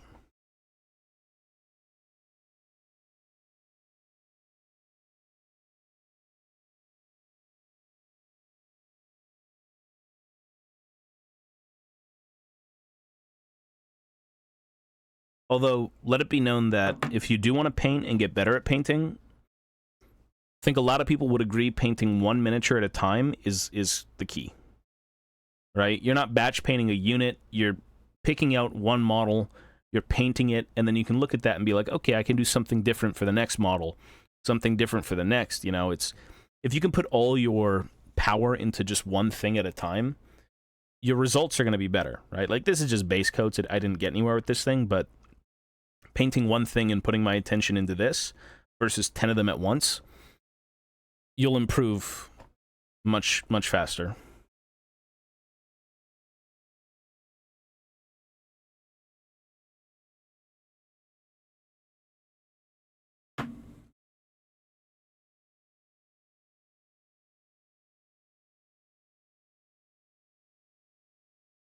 Now I'm inspired. I mean, it's fun to paint individual minis. I don't find too much enjoyment in armies as I used to, but Tomb Kings are so annoying to play. I mean, vampire counts were cool. The reason the vampire counts were so cool is because they're just so OG. It's zombies, ghouls, and skeletons with ghosts. And non-Twilight vampires leading them. It's pretty cool. Tomb Kings is like, okay, we're just Egyptian undead and have a bunch of, like, beasts. Bunch of skeletal freaks. Oh, yeah, for sure. I mean, that's the emphasis on them, right? Because, like, how the fuck is an army of skeletons going to achieve anything? They're useless. They're just body counts.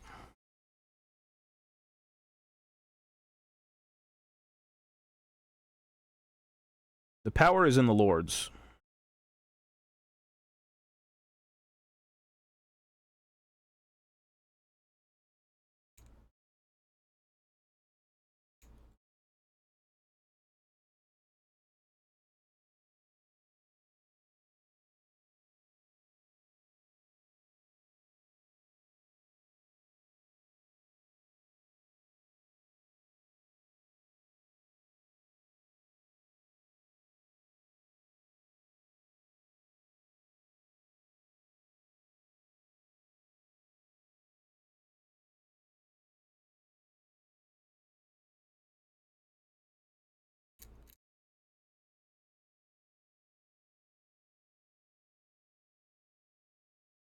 Base, thank you, bro.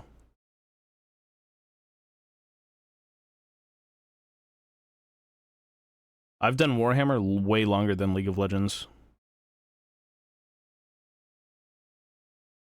Warhammer, you know who actually does Warhammer is one of the creators of League. That guy fucking loves it.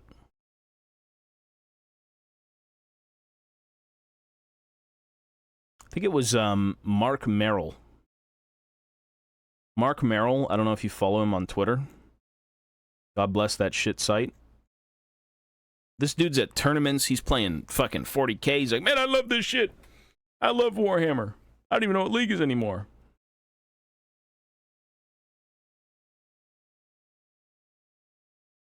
I don't blame him, dude. Warhammer's cool.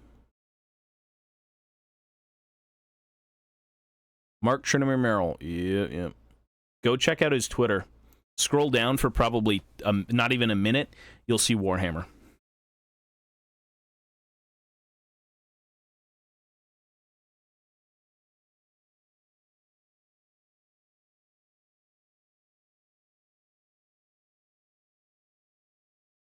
A lot of people love it, man. It's good. It's fucking great. Grain, thank you, brother.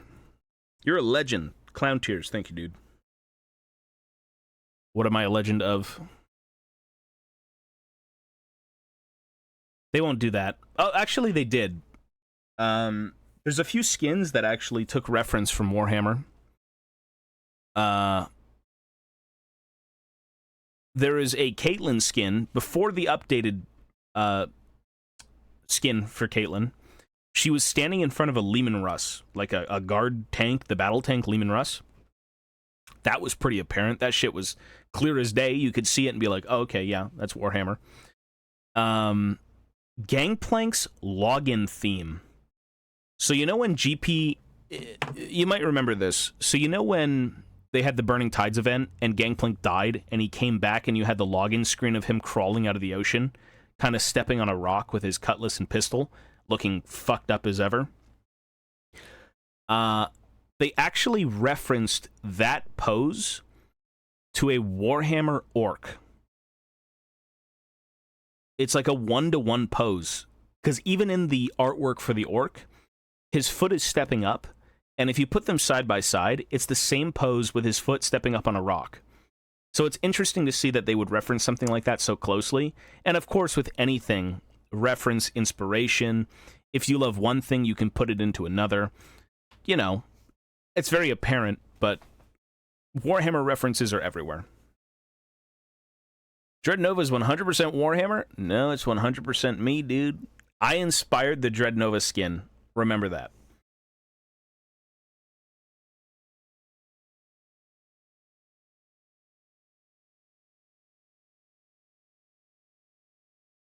Well, I inspired it. Okay. So, Dread Nova Gangplank came out around the height of my stream. Always on Reddit, always known, always in the spotlight.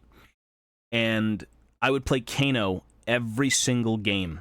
Between matches of League of Legends, Kano. So either it's a massive coincidence that at the very height of me and League of Legends and all that shit, between playing Kano every game in Gangplank, that they would release a skin for Gangplank that gives him the laser eye, making him more futuristic-y, and it's Kano. You know, good coincidence to release it at the height of that. Very good coincidence. So, no, I 100% inspired that skin. There's no reason to think otherwise. Or, again, really good coincidence. You probably have to scroll down more then. Do you think after the Amazon series Warhammer will be mainstream? Depends. I mean, Warhammer is kind of getting into the mainstream anyways. They've handed out the license to a lot of companies. And when you've got companies putting out Warhammer products, but like, put it this way. I can go into a Walmart in a ghetto-ass area and find Warhammer 40K miniatures. Sorry, not miniatures. Action figures. Right? I can go into a Walmart. I can go into a toy store. I can go into Toys R Us. I can go anywhere and find 40K action figures. I was at an anime convention, 40K action figures. I think Warhammer 40K's made it. And you could say, oh, that doesn't mean anything, blah, blah, blah.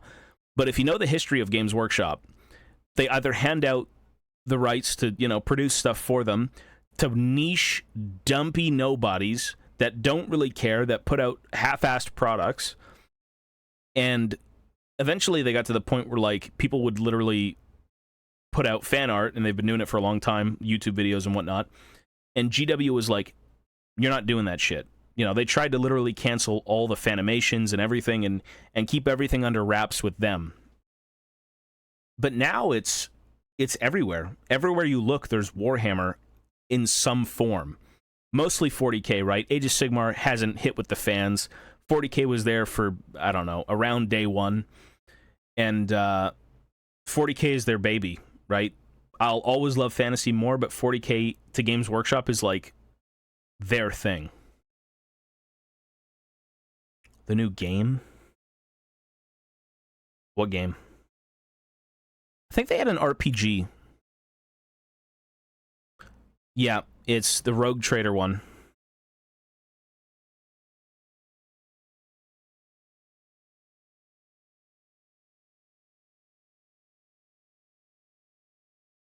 I'm just going to say Warhammer has never been better. Because whenever I talk about Warhammer, the golden age is fantasy. Golden age is like 10 to 15 years ago. Warhammer Fantasy was popping. 40K, like Lord of the Rings, all that shit, very big. And you have that coming back on top of everything they kept producing. This is the golden age of Warhammer, for miniatures, for the game, for like just any content Warhammer related is so much. It's so much more than it was.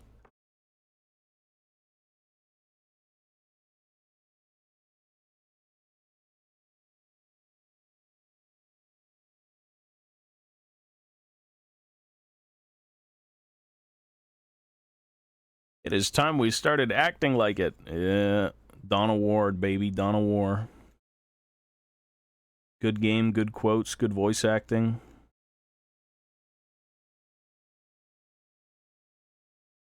Really good fucking set of games.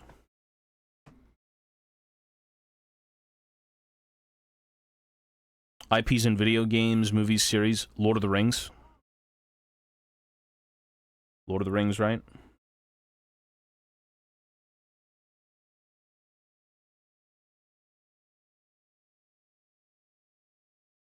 Well, you say high fantasy. Lord of the Rings ain't too high fantasy, but like, you know.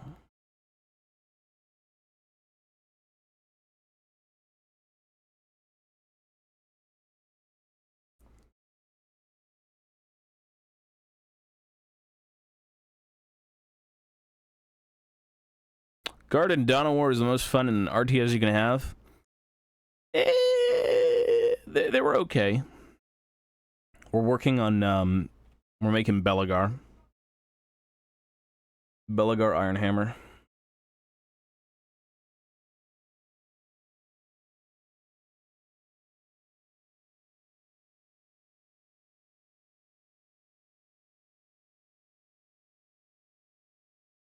Harry Potter. Harry Potter is huge, man. People love Harry Potter. I don't care about Harry Potter, but... Deadbeat dad of 8 peaks. Dude, he's so badass. Too bad he gets chumped. Too bad they all get chumped, because they're dwarves, and dwarves need to get chumped every time.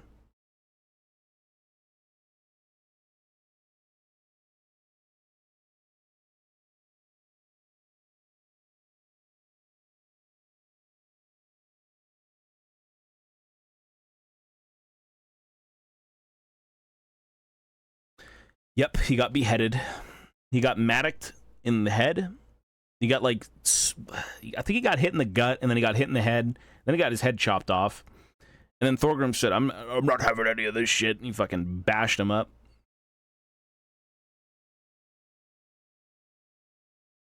It is shitty seeing dwarves die, because you know there's so much... They're worth so much more than anything that could ever kill them. A Skaven, I don't care how fucking, like influential you are in their society or any of that stuff, you are not worth a breath of air compared to, like, the shit the dwarves have done, or what they're worth. So, like, you know, the lowly Skaven putrid piss rats are killing, like, these super... It's like a... Put it this way, maybe not to the level of a custode, but, like, imagine a plague bearer, or not a plague bearer, what are those fucking zombies? The zombies that the Nurgle people have in 40K, Think of one of those taking out, like, a Custode or something. A Poxwalker, yeah. A Poxwalker killing a Custode. That's what it feels like in Fantasy to lose a Dwarf. Like, holy shit, man. The worth of those guys compared to what kills them and what fucks with them is just astronomical. But again, maybe not to that level. Maybe a Space Marine.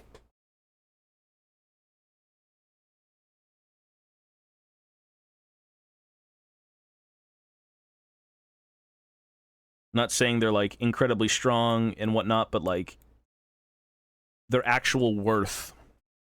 Like, the quality of the individual. Baldur's Gate works, but it overheats, so I'm probably not going to go play it.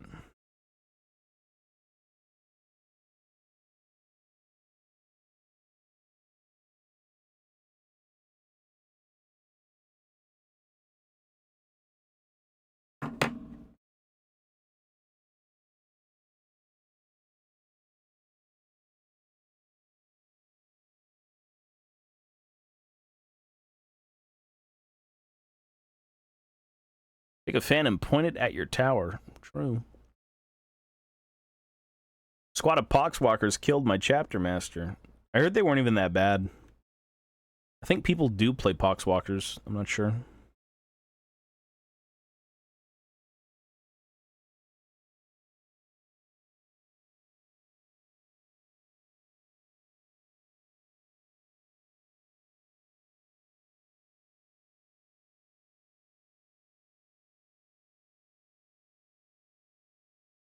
Sigma Chad. Too bad he's dead.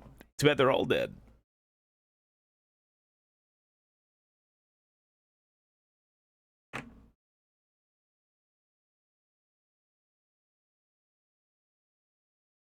You know Ungrim is bald? Did you know that? Ungrim doesn't have hair. For the longest time, I was looking at him, I'm like, it's a pretty badass mohawk. He doesn't. He's bald. Ungrim is legit bald.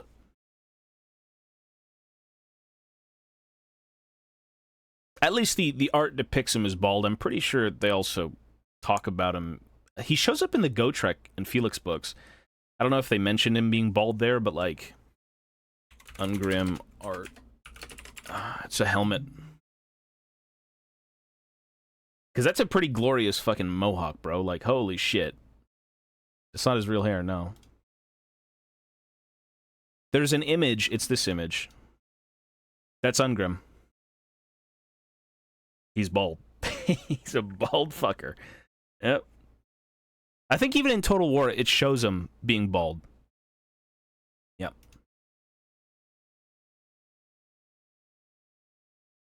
Because dwarves do suffer from being bald.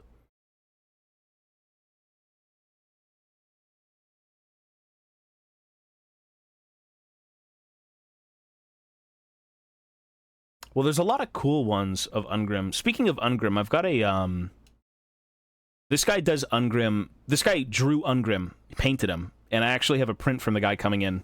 That shit is badass. He did Thorgrim. He did a bunch of other ones. That's a cool fucking one. But, yeah, he's a bald dude.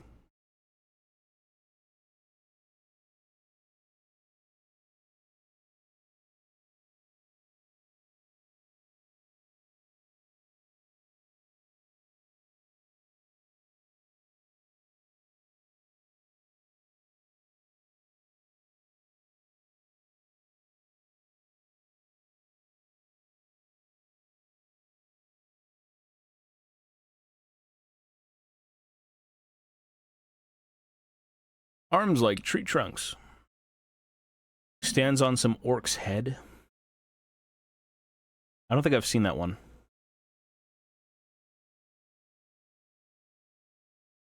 You know, there is an image of Ungrim being consumed by the winds of... What did he get in the end times? Did he get the winds of fire?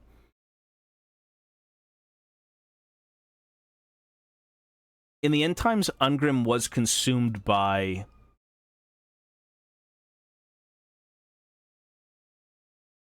I believe he got fired, yeah.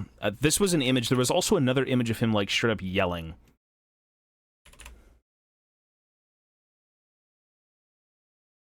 Yeah, Thorgrim got medal. Oh, I found it. Dude, it's so badass. I need to download Gyazo. Hang on.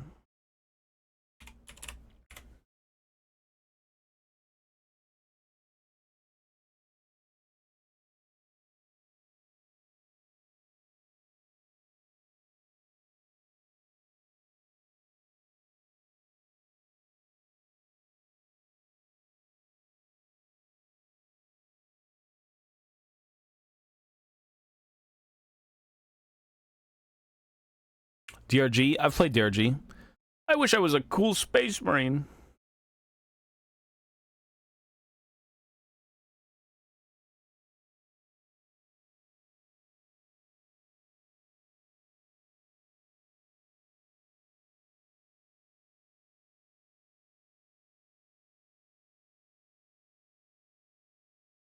Failed to install something. I can't install Gyazo. That's weird.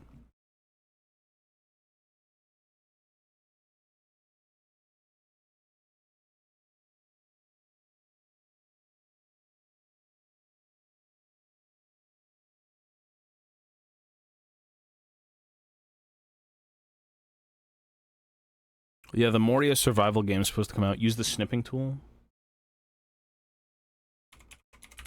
Oh, there's a snipping tool. How does it work?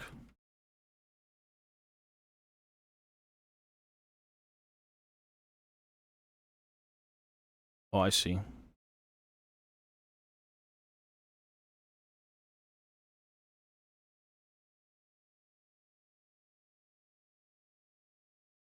Snipping tool. I've never used the snipping tool, brother. This shit's weird, man. It's the fact that you have to save it, which sucks balls.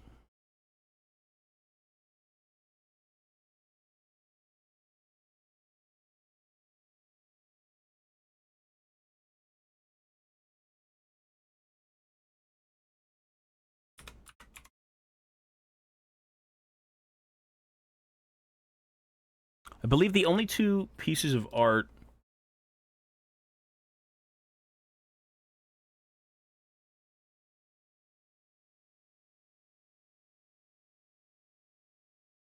There might have been a third one for Ungrim, but in the End Times books, they showed some of the people being, like, in their aspect form. Or with the winds. So Ungrim... The artwork in the End Times books was pretty damn cool. That was one of them. I mean, he's just a fire slayer. And then here was the other one. It's pretty cool, man.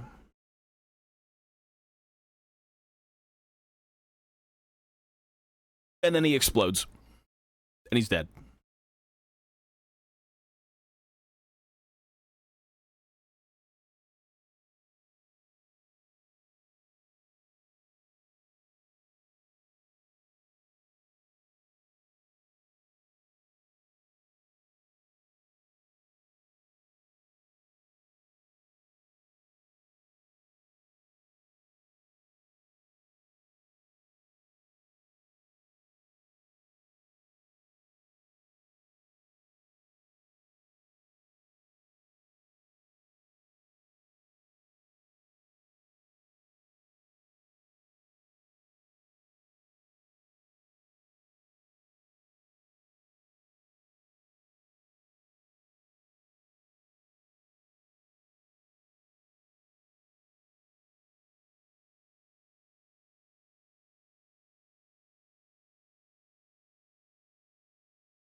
I think I'm going to head out after I do this.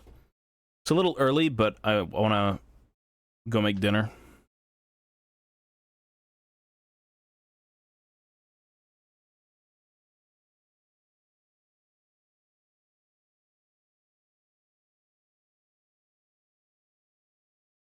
Gorilla Glue is the shit. I'm not really a fan. It's kind of okay. Much happy when he doesn't play League. I mean, League is fun. I'm gonna go play that tonight. It's just a matter of what you're passionate about. Playing League of Legends isn't passion. It's playing the game.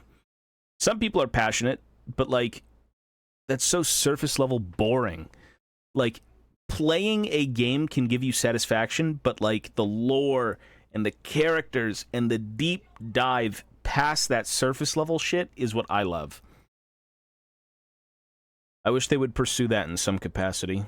That's why the MMO is something I really want to get into and play. Because playing a game for the sake of playing the game and the characters that I love, but the game itself is kind of like, again, surface level stuff. It's not as exciting.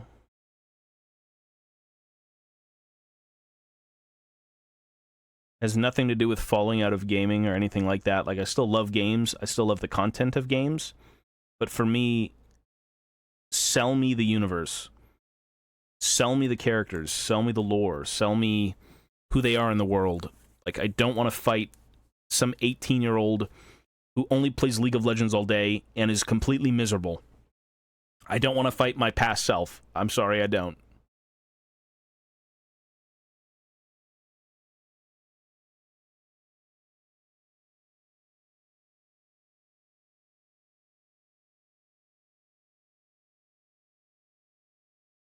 Oh, League of Legends is phenomenal for that. I love the League lore. I love the League universe. Like, my whole backdrop is just League shit. I got fucking Bilgewater stuff everywhere.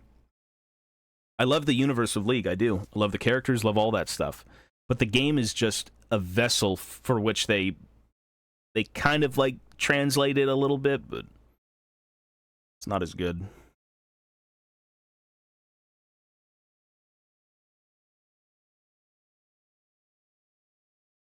The only game that I've played in a few years that I love for surface level and nothing else, and I'm totally okay with not learning the lore or giving a shit about it, is RuneScape.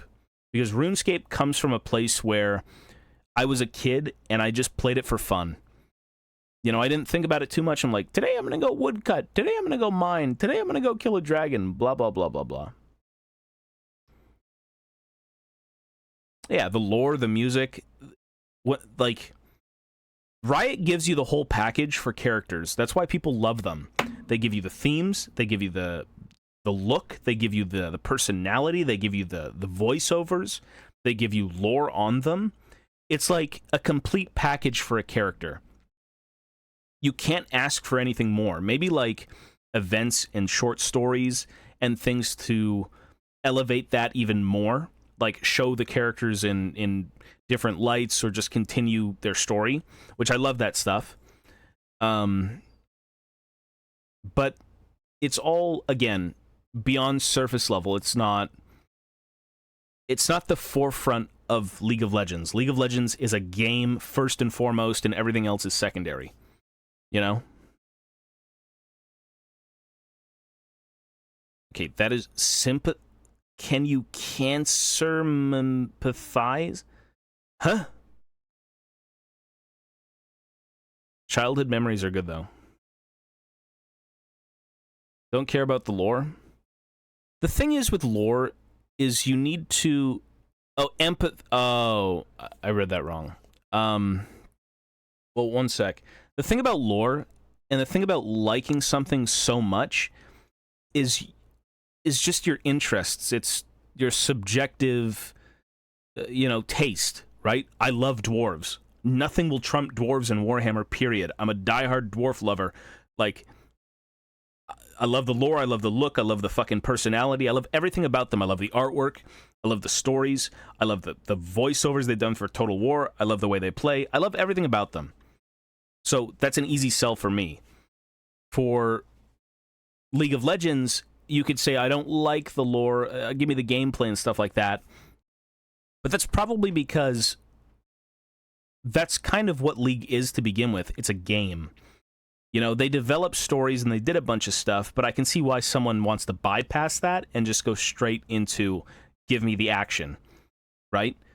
Warhammer is books and videos and all this like lore dump, you know, text and voice and all this shit. League is just you moving your mouse around. So when it comes to gaming, I can understand that, but for other universes and, you know, maybe like something in League and you want to kind of stick with that and you can learn more about it, it's cool. It is cool. I love Bilgewater. I love the scum, the villainy. They're all just a bunch of loser, low-life fucking pieces of shit. I love that stuff. It's a complete opposite from what I like about dwarves, but it's still what I prefer out of League. But, like, do I empathize with, like, characters? I mean, it depends if it's logical. I mean, is it sympathize? Is it empathize? Let me look up empathize. Let me make sure I'm... Special importance or prominence to something in speaking or writing. Do I focus on characters?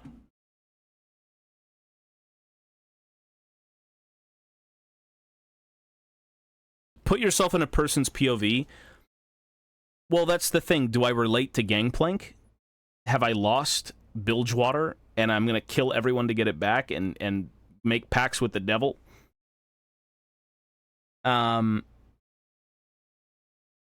Certain things, I think, I don't know, bro. Like, at the end of the day, I think they do want characters to relate in some way. Some don't. Obviously, if you're going to make some fucked up evil being, you don't want to relate to that. But for the human characters, you know, who actually have personalities and have a lot more going on, yeah, there's probably things that they've done that you can get on with and be like, okay, I believe it, sure. You know, I could be in your shoes, whatever. But I don't put myself in any of these characters' shoes for League. I just love the characters. Well, yeah, Twisted Fate and Graves are just fucking scumbag buddies. I mean, they made them lovers. I don't like that. Personally, I don't think they should have ever been romantically involved with each other. But I like that, you know, companionship and just doing adventures and cheating people out of stuff. Like, that's very them. I wouldn't have them any other way. Gangplank is just some big, ruthless fucking pirate lord who rules everything with an iron fist. If it's not his way, it's no way. You know, big old kingpin, right? That's cool. Alawi, I mean, she's all right. I haven't read Alawi lore in a while, but I'm pretty sure she's let me think about her lore for a sec.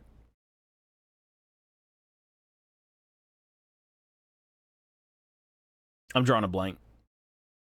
It's been a while since I've read anything on Alawi. I know she was involved with Gangplank and all that shit when they were young, but I think she's just preaching. She's not she's a priestess. She's part of the whole fucking God. What is it, man? She's not a god though. She wields the god power. She wields her belief as like a weapon, right? Like invoking Nagake Boros and all this shit. The shit she worships.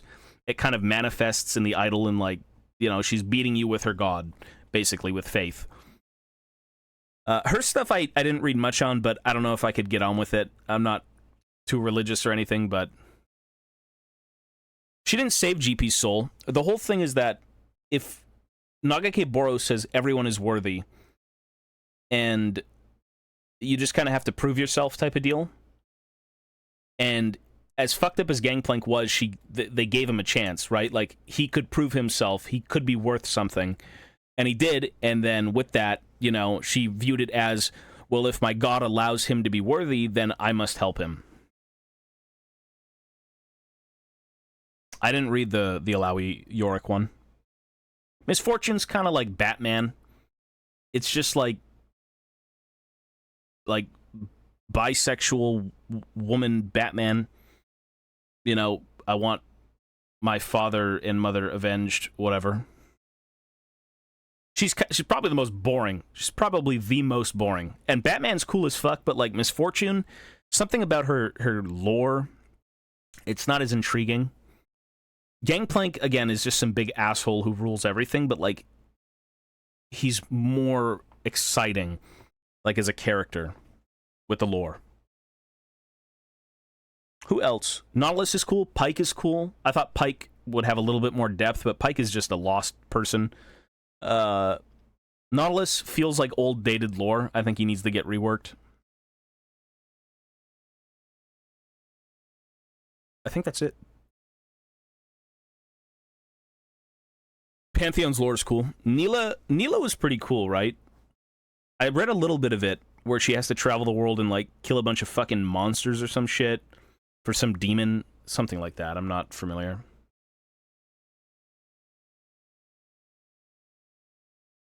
Well, Gangplank isn't inherently evil.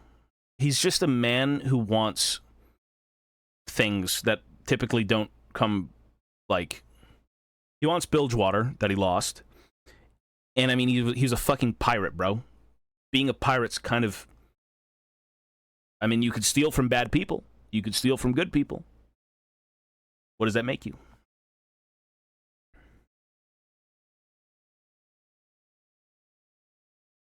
The thing is with Bilgewater is there's no true villains.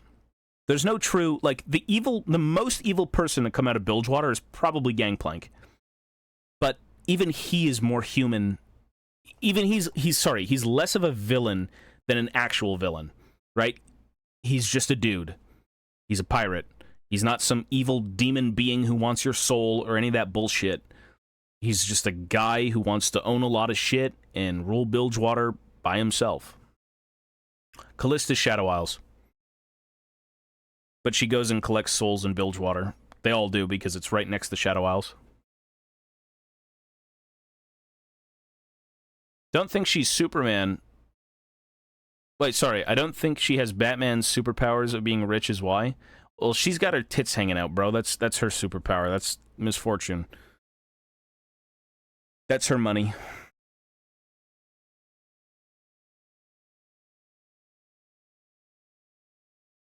Why did he shoot MF's mom? Because he didn't want to pay him. He's like, listen, I need to check these guns.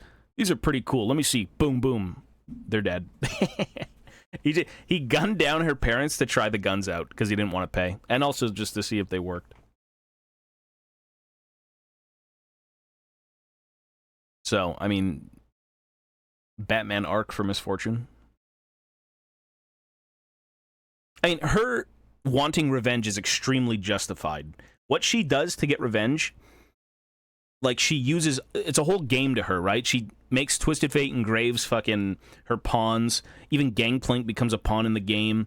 She's, like, up here masterminding Bilgewater, and it works out. No, I wouldn't play Set.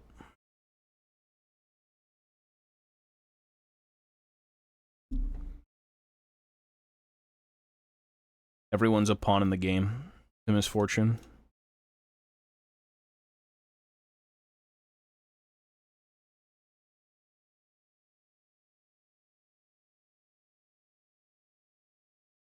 Fizz is just like a weird ancient yordle who's been around a long time. Bilgewater is just cool, man. There's so much weird shit going on. I love it. You have, like, the whole... Bilgewater is kind of like... It's kind of like Piltover and Zon, but just completely fucked up. Right? You know, you have surface level Piltover. You could view that as, like, surface level Bilgewater.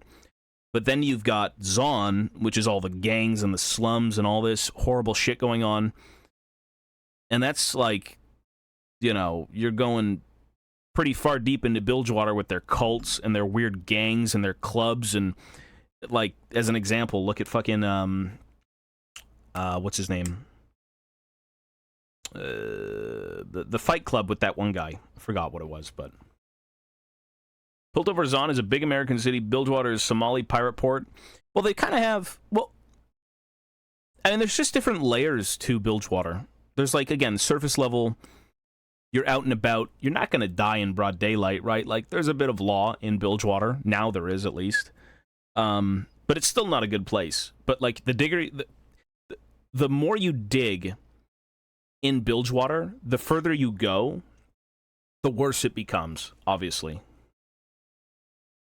Which, I mean, could be Piltover and Zon, right? Like, you go into the slums of Zon, it's a fucking shithole. It's horrible.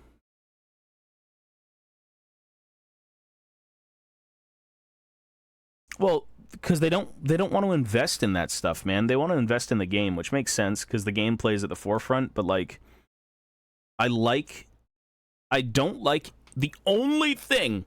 Again, only thing in a few years that I'm so content with, surface level wise, is RuneScape. RuneScape is a childhood experience. It's a game. I don't care about the lore. I just love playing it. Surface level as fuck.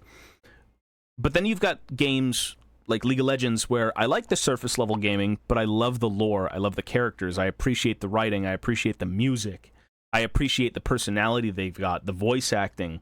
They bring these characters to life with so much more than just gameplay.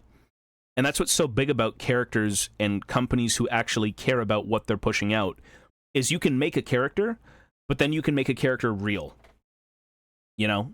And of course Gangplank will never be real, but like, the amount of work they made in developing him, themes, multiple themes, storylines, multiple events, multiple appearances, fucking billion different quotes. You can totally get the guy's personality from just listening to him, right? The lore, everything about it, man, they just go above and beyond. And that's why Riot is so good at that stuff, and that's why I want the MMO, because I like the extras. The extras are so much cooler than surface level dog shit. Surface level is boring as fuck. It'll get you into it, but like, once you're in, pretty good.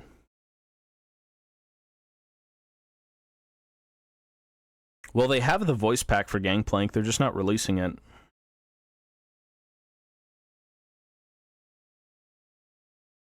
Sven, yo buddy. They don't want to release the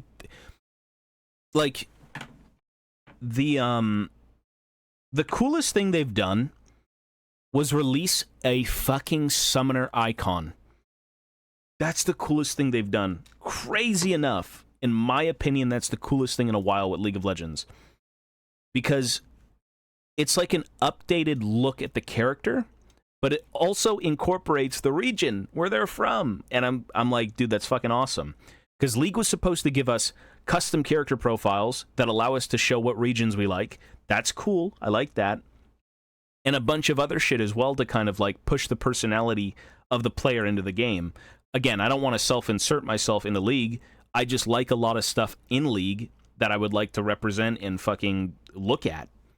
Because if at the end of the day, if characters had no quotes and they were just kits, fucking dead game, boring. I can't play that shit. I don't like League for the gameplay specifically.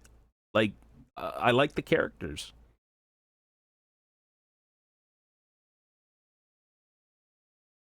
Well, I think it's too late for the announcer packs, to be honest.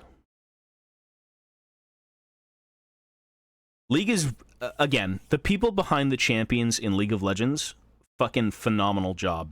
They go all out. The characters are well done, fleshed out, lore, quotes, animations. Like, the characters are at the forefront, but the gameplay is what kind of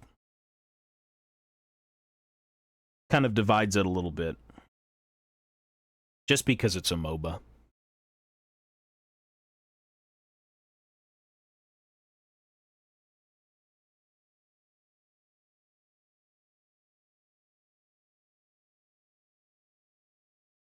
Same voice as Mr. Krabs. It's funny. They're busy with $200 chroma skins. Well, it's the genre of game that League of Legends is, because you can have what League has, but make it into an MMO, right?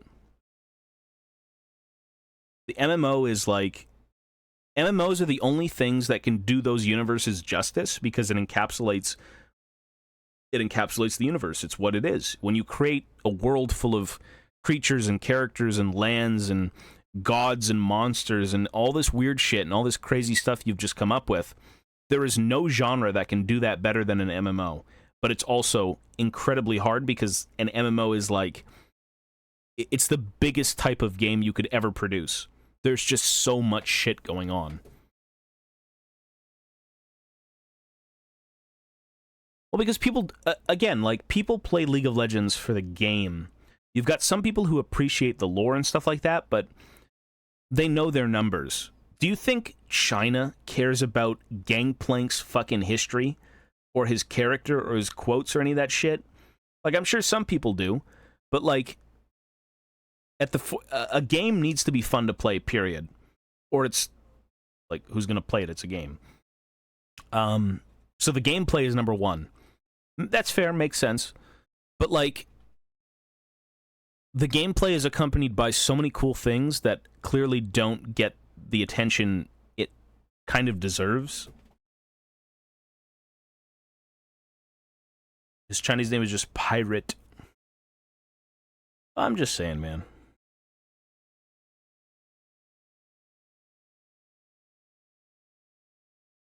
I love characters. I love made-up characters so much. Not because I can relate to them, but because it's just fucking cool. If you can relate to them, that's, I guess, something, but, like, I don't wake up thinking I'm fucking, you know, a dwarf or something, because I can relate to them.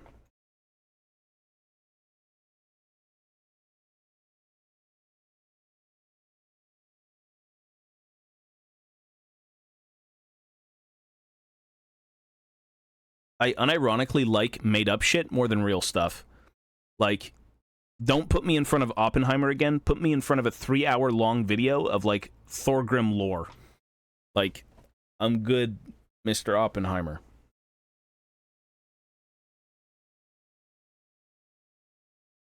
Best way to show our Warhammer is probably the Discord.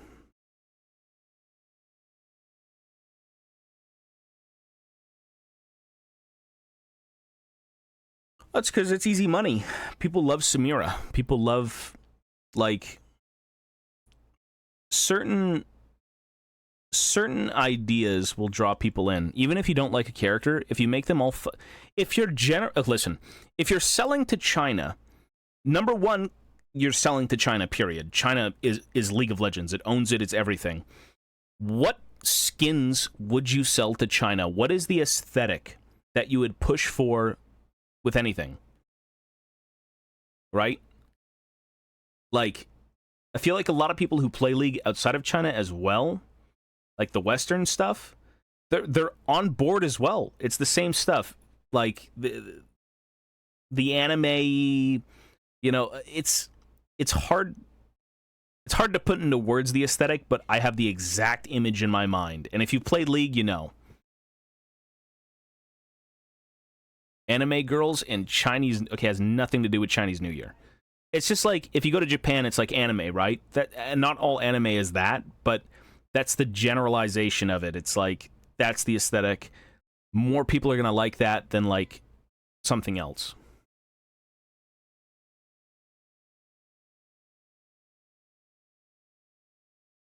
Well, yeah, because if you can write a character to be batshit crazy, but also sound sane for, like, reasons that are valid, I suppose. I mean, I can see that with characters in League, yeah. Not Chinese New Year's, those skins failed financially. People just want to look like an anime character. That's all I gotta say about League. That's it. They just want to look like an anime character. That whole fighting skin, like... It's all, here's the thing. Here's what's so good about being a human. Everything is subjective. Your tastes are subjective. I despise the anime-inspired stuff in League of Legends, period. It's never been my aesthetic. I don't want to see sexy Pyke. It's just horrific. It's so ugly. But...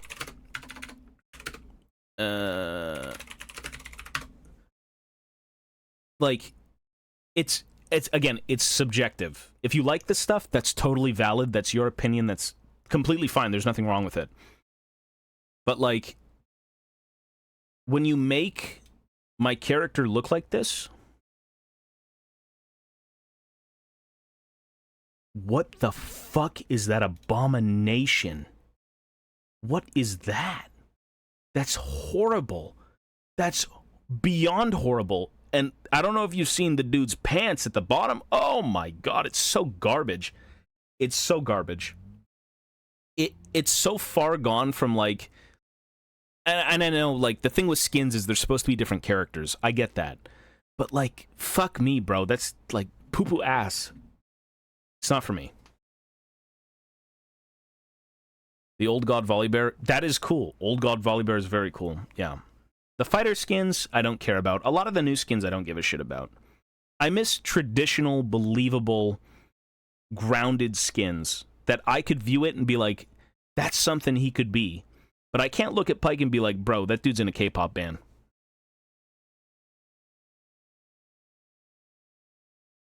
Again, subjective, it's all subjective.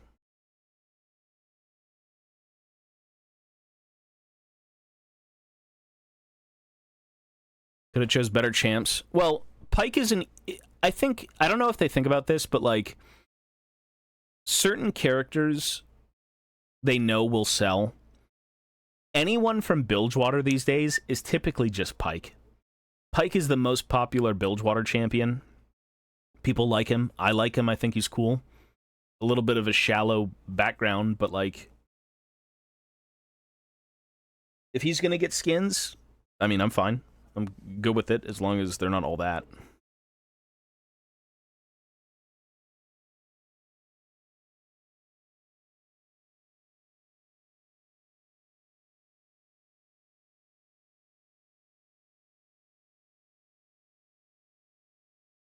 Shallow. Well, okay, I didn't mean it like that. I know what you... Yeah. But he's kind of... His backstory's a little boring. I feel like it needs more.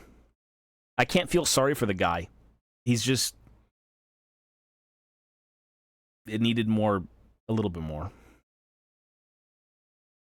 Well, if you get a skin, you get buff. No shit. It makes sense. Project Pyke is amazing. Really good skin. And I can believe the project stuff. It's well done. It's like in an alternate universe. You know, people are being turned into machines and all this shit, and he broke from the system and he sees it as it truly is. Like, that's cool. I like that. You know, don't dress Pyke up like a K-pop star with, like, his fucking abs hanging out. Like, that's not Pyke, bro. Even in a different alternate universe, it's not Pyke. Well, the problem with Pyke's lore is that what direction could you put it into? Because Pyke went from, I'm going to get revenge on the people who wronged me, to, I'm getting revenge on everyone now. How do you... Like, once you've killed everyone who has wronged you, what do you do?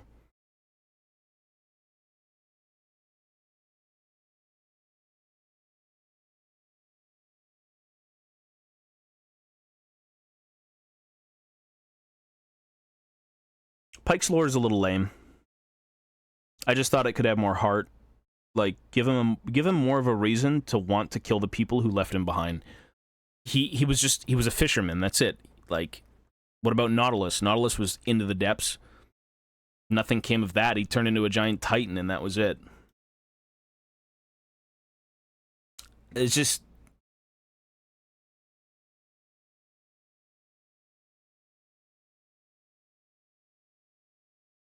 Ashen Knight is good. The Sentinel lore was kind of shit, but the skins looked pretty good because they looked kind of like a one big whole cohesive, you know, group of dudes who were just fight like the fucking Avengers, bro. Or the Guardians of the Galaxy is better for saying something like that, but it's like a bunch of people came together to stop a greater evil. I like that.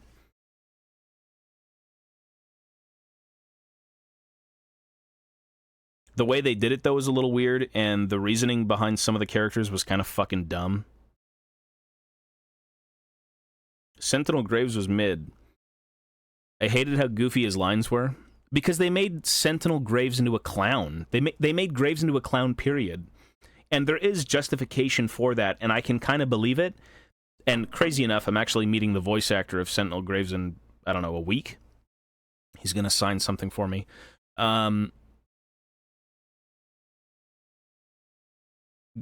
Graves went from being a bitter, like, just rage-filled, like, guy who just wanted revenge on Twisted Fate to being his best buddy again.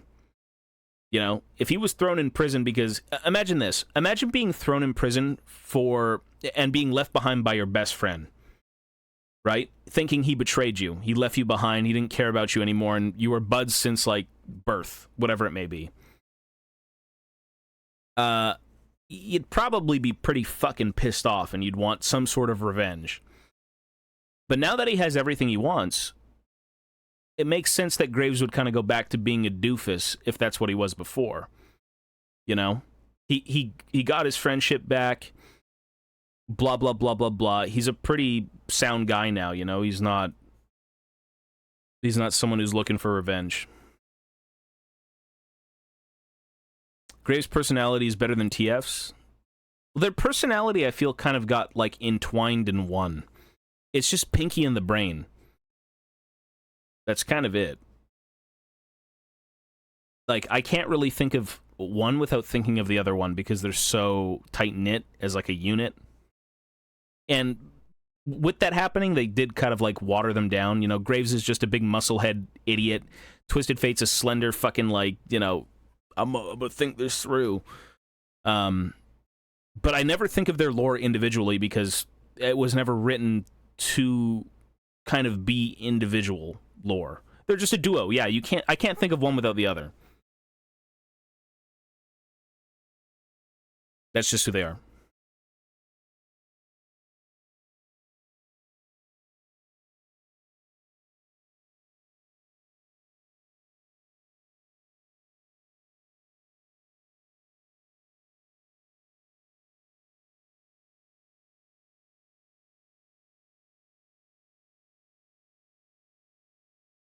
Well, I mean, initially a lot of characters were just rip-offs of something, but, like, I'm glad they went beyond that and kind of developed their own characters.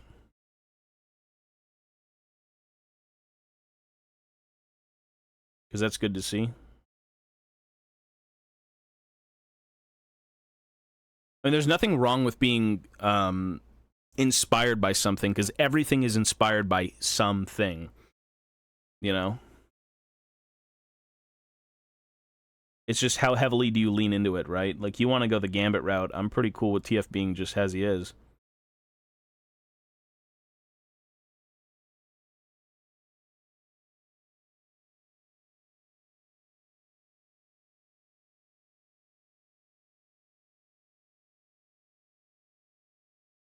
Okay, I think I'm done here. I think we're done for now. But with that being said, I'm going to head out. Peace, folks. Be well. Stay safe. Enjoy the rest of your night. I might be back. Might be on the other channel. I think I have to, I think I gotta go set up League on the other channel, actually. But,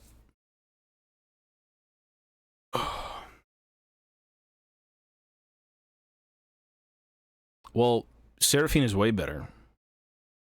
Seraphine is way better outside of the game, because the game was to sell her to the masses, but the people who cared about a new character and Seraphine actually, they made her more into a character that's believable and not something you could just sell. Because that's the worst thing you could do with a character for a game like League, is create them for the sole purpose of selling.